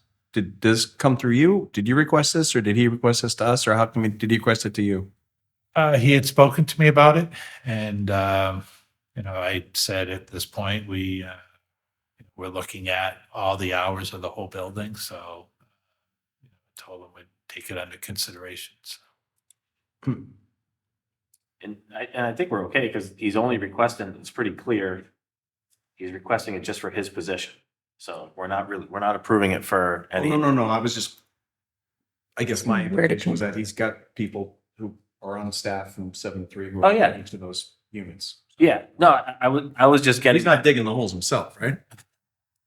If you want to jump in. I know. It's how he works his department, so be it. It's in the requirements of the job that he has to lift so many pounds, and it's not because he's carrying around Maybe not the top of the job description. in the job In the description. job description, sure, yeah. Okay. All right. So this need a motion and a vote? Voting thing. Mr. Chair, I make a motion that we approve the request of the Superintendent of Public Works to establish his work hours to coincide with the hours of the field staff working in that department. Second. Any discussion? All in favor? Aye. All right, next item on the agenda, employee customer service survey. The Collins Center for Public Management provided a report of recommendations to enhance customer service among municipal departments. So, Mr. Chair, just, I think passed out to is just kind of a draft of a notice that will be sent to departments based on discussion at the last meeting and some of the policies set by the board. So just kind of wanted to give this to the board to review and just, let us know if there's any feedback or any questions. But it kind of just outlines what we would like to see implemented as part of this process. So the first would be departments required to post the hours of operation on their website, which most of that has been done. Departments will be required to post out of office messages. Some of the examples we had shared with the board at the last meeting, trying to find like a retail, not a retail, but like a store bought, standard sign, but there's really nothing out there that would cover every scenario. So probably more effective would be just having people put a notice that is specific to their situation every day, whether they're out or going to be back or just out at a meeting or whatever. So it's hard to find like a thing like a plastic sign or something that would kind of do every scenario. So I think we're going to ask at least start with people just printing their own out of their printer and then posting it that way. The next would be, and also the message would be how to contact them, and if there's someone else where they could get more information. Departments that when they are closed for lunch, that again, that their office signage will let people know when they'll be back. If there's an unexpected out-of-office closure and need assistance for posting the signs, if they could contact our office, and the assistant town administrator or someone in our office can help post something for them if it came up that they got sick unexpectedly or something came up. Offices that are going to be closed for any more than a half a day should contact our office. Again, back to that point of so that we know if they're closed. So if there are people looking for them and that they're not going to be in for the day, or there's going to be a number of hours, that we should be aware of that to be able to redirect people, the customers and the public. Departments will no longer be allowed to do the kind of staggered lunch program. There is language in the personnel bylaw that defines a full-time employee as an employee working 35 hours a week with 1 hour lunch. So people are going to be at the full-time employees will need to work that 8-hour day with an hour break for lunch. And it would coincide with the 8 to 4 that the town hall is open. So that's going to be kind of put out there and ask people to standardize their hours to that effect. In terms of talk about cell phone, I think what we would like to do, again, I think we need to work on a cell phone policy for town issued cell phones. But in terms of personal cell phone use, because some people do use their personal cell phone for town business. So I think we're just really trying to get to using your cell phone for personal business during the workday. So unless it's a emergency or something critical, there shouldn't be any situations where people are kind of scrolling or texting or idling on their phone, especially when customers are coming into the office and trying to get their attention or something. So we're going to try at least with, providing notice that cell phone use should only be used, personal use would only be for emergencies, and then see how that goes. And we can take the next step if we need to from that point. And then the last two quickly with just that notifying departments that email upgrades and phone upgrades are coming, so that they'll be brought into the loop, so the departments will be able to give input on what their needs are.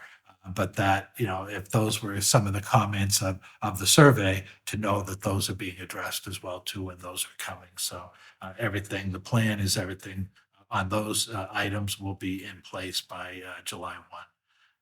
Departments, and then a note that to tell departments to keep their webpage up to date. And that's, the most effective is that if we can continue to have relevant information for the public, and the assistant town administrator has been helping a lot in that field right now. So just reminding them to contact our office if they need any help with that. So those were some of the items we're going to kind of put out and get this started. If you feel that there are kind of some other points that we should address, please, open to feedback, and please let me know. Is there, have we conducted any training for some of the departments to manage their website? Or do you think, is everyone proficient enough they know how to do it? It's just a matter of them doing it? There's a few departments that I'm gonna be giving further training. So Okay. that they can do like the calendars. Yeah. And news flashes.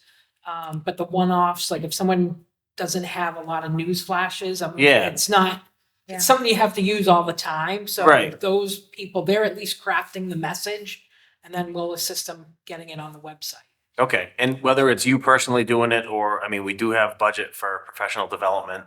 That might be an opportunity for a professional development activity or something for people to become more familiar with how to, how to keep that in the webpage. Because I certainly, like, once every 3 years, if I run for elected office, I do a crash course on how to put together a webpage, and then 2 months later, I forget it, and I have to learn it again. So it's not easy. Yeah, each department has a specific thing they're using it for, and the training that Civic Plus gives you is like everything. Yeah. So like the one thing you need, you're like overloaded, so that's why I've been trying to work with Yep. the departments individually. Agreed. Yep. However you guys see fit. And it is hard. They try to make it intuitive, but if you don't use it all the time, it is hard. Yeah. And we did training at the beginning and everybody was very excited and into it. And then if there's certain points that you don't use for 6 months, then Right. it's like learning it all over again. Yep. It's hard.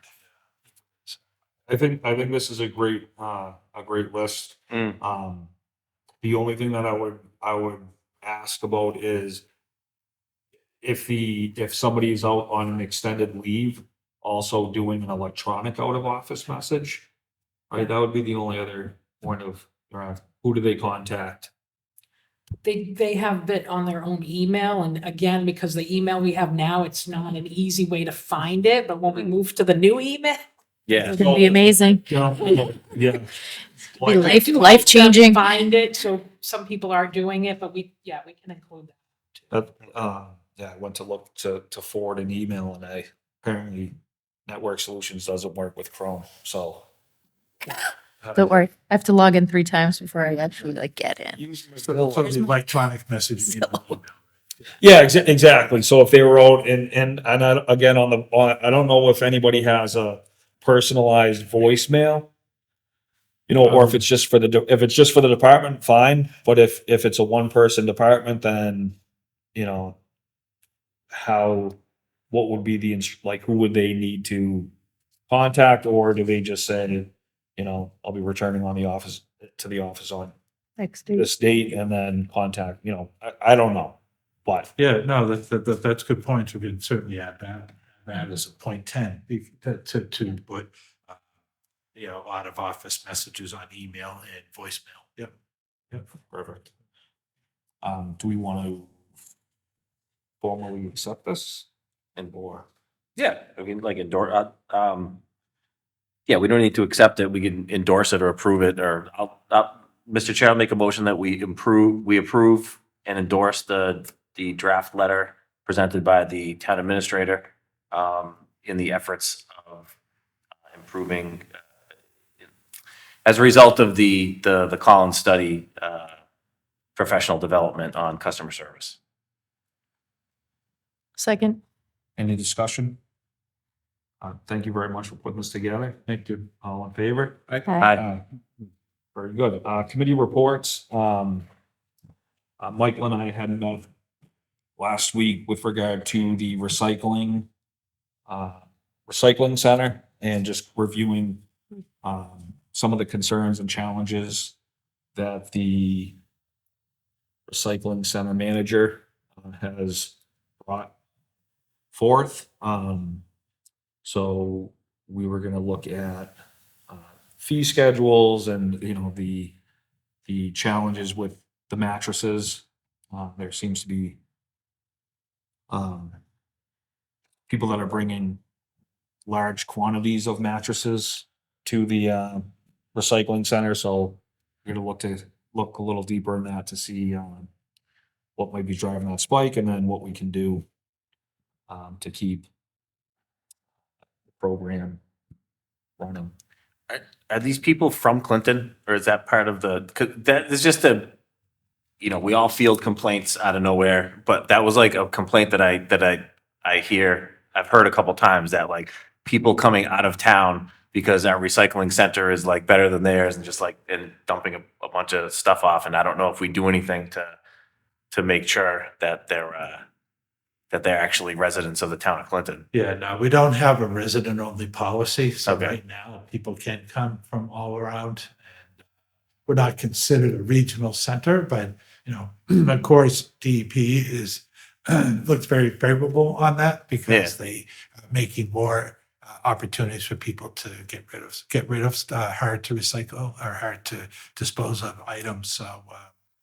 So that is something that can be looked at if you want it town only, then we would have to be checking IDs when people come in. Yeah, and I mean, it's more maybe a question for the, does the DP, does that ultimately fall to the DPW? Is that its own thing? No, it's the select board, yeah. So, yeah, it'd be John Cobb, yeah. Okay. Yeah, I'd be curious to reach out to who's ever running it to see if like they like agree with that, if they think that's a problem too, or. Well, he met with Michael. Okay. about His concerns, and Michael has the information. Okay. Data from. So then it becomes a matter of, you know, one of the things that like Clinton's fees for mattresses is significantly lower than surrounding communities. Yeah. So, you know, looking at keeping the recycling affordable for the residents, and then, you know, maybe we look to kind of capitalize on out-of-towners bringing mattresses in, or, you know, trying to find that balance where, Yeah, whether you do it through a resident-only policy or whether you do it through the fee structure, you know. But again, we want to encourage at least people, Clinton and local people to recycle, because otherwise we'll be finding the stuff on the abandoned roads. And we've had problems in the past. So by the center running the way it's running right now, knock on wood, we haven't had any of those issues in a number of years. So we don't want to discourage people from coming down. So, absolutely agree. but you still have to balance the ability to manage the department and pay for it. You know, because we do collect fees, but there is part of the general fund that helps offset that as well too. Yeah. Okay. Very good. I wonder if it's worth exploring, like you said, the fee structure, like a resident fee structure and a non-resident fee structure. I don't know how hard it is to manage that, but Yeah. like, so you don't lose the hometown discount and discourage people, but if other people would like to use those services, then maybe it's an Right. additional. And it still might be cheaper than where they're coming from. Right, Yeah. exactly, even a nominal extra, but There were some communities where it was upwards of $40 to dispose of a mattress. mhm, And then Clinton right now is about $17 $17 or $18. So. I you do know, the same. Maybe from out of town. 30. yeah, But yeah. yeah, it's- it's worth exploring. I'm not sure when the last time we set fees was, but it's probably worth revisiting periodically. At least since 2017. Yeah. So, every 5 years. But ultimately, you know, making sure that, you know, we're keeping it accessible and affordable For to local, local residents, and, you know, if, flash my license if I need to. you know, any other committee reports? All right. Moving on to community announcements. Community announcements for April 3rd, 2024. Water line survey reminder. A reminder from the DPW Water Department that residents are asked to take the water service line inventory survey and help identify the type of material your water service line is made of. The link to the survey can be found on the town website on the Public Works page. Look for the new flash titled Water Line Survey for more information. That's clintonma.gov, clintonma.gov. Rocher Farm Educational Event, Birds of Rocher Farm. Come learn about over 150 birds identified on Rocher Farm and adjacent DCR property. This program will take place at the Bigelow Free Library on Saturday, April 13th at 11 a.m. For more information, visit rocherfarm.org. rocherfarm.org. Clerk's office news. Deadline for citizens petitions for annual town meeting. The town of Clinton is now accepting citizens petitions for the annual town meeting to be held on June 3rd at 7 p.m. The deadline for a citizen's petition to be received at the town clerk's office with the signatures of 10 registered voters of Clinton is Friday, April 12th at 3 p.m. Forms are available on the clerk's webpage under the news flash for citizens petitions at clintonna.gov. Again, that's accepting citizens petitions for the annual town meeting will be by Friday, April 12th, 3 p.m. Election information. Nomination papers are now available in the clerk's office for the June 10th, 2024 town election. 50 certified signatures are required on nomination papers. Last day to obtain nomination papers is Thursday, April 18th at 5 p.m. The last day to submit nomination papers to the Board of Registers is Monday, April 22nd, 2024 at 5 p.m. Please visit the town website for more details and for the list of open positions. Earth Day announcement. The town of Clinton and the Clinton Greenway Conservation Trust are sponsoring the Clinton Earth Day cleanup on Saturday, April 20th. Gather your friends, neighbors, or community group to help with a spring cleanup of Clinton's trails, parks, Rauscher Farm, and other public spaces. Sign up at clintongreenway.org. That is Saturday, April 20th. Can I tack one thing on there? Sure. Just for citizens petitions, just a friendly word of advice. If you're considering a citizen petition, I strongly recommend that you talk to a lawyer or research language. In my experience, 99% of citizens petitions fail at town meeting because they're either unenforceable, the language isn't accurate, they don't identify a funding source, just some basic hurdles you have to get over. And I know if it's something like the passion project, you might have to wait a while to get another bite at the apple. So if you're thinking about doing that, make sure you do your homework first. Very good. We will be leaving open session to enter into an executive session for fire union negotiations update. We will be then entering into executive session for employee committee health plan proposal. We will not be returning to public session. Our next meeting is Wednesday, April 10th. No, April 17th. Yeah, I thought Oh. the 10th. We're not meeting the 10th? I thought Oh, I forgot. The 10th, there will be a budget meeting. that would be on the 10th, Oh, no. Oh. but then select board meeting will be the 17th. Okay, so, So we all do right, it? so I might be here anyway, but conservation can come on the 10th. Right. Just there won't be here. Right. So I'll report. Yep. The 10th will be with DPW, Conservation, and Board of Health, and then hope that We're meeting. there'll be some- We are, It's a budget meeting, but okay, yeah, that's what. it's not so I guess, yes, it's a select board meeting, but it's not our, regulars. Are you doing any additional business? no additional business Right. until April 17th, 2000, Sorry, and this is at 5:30? 5:30 next Wednesday.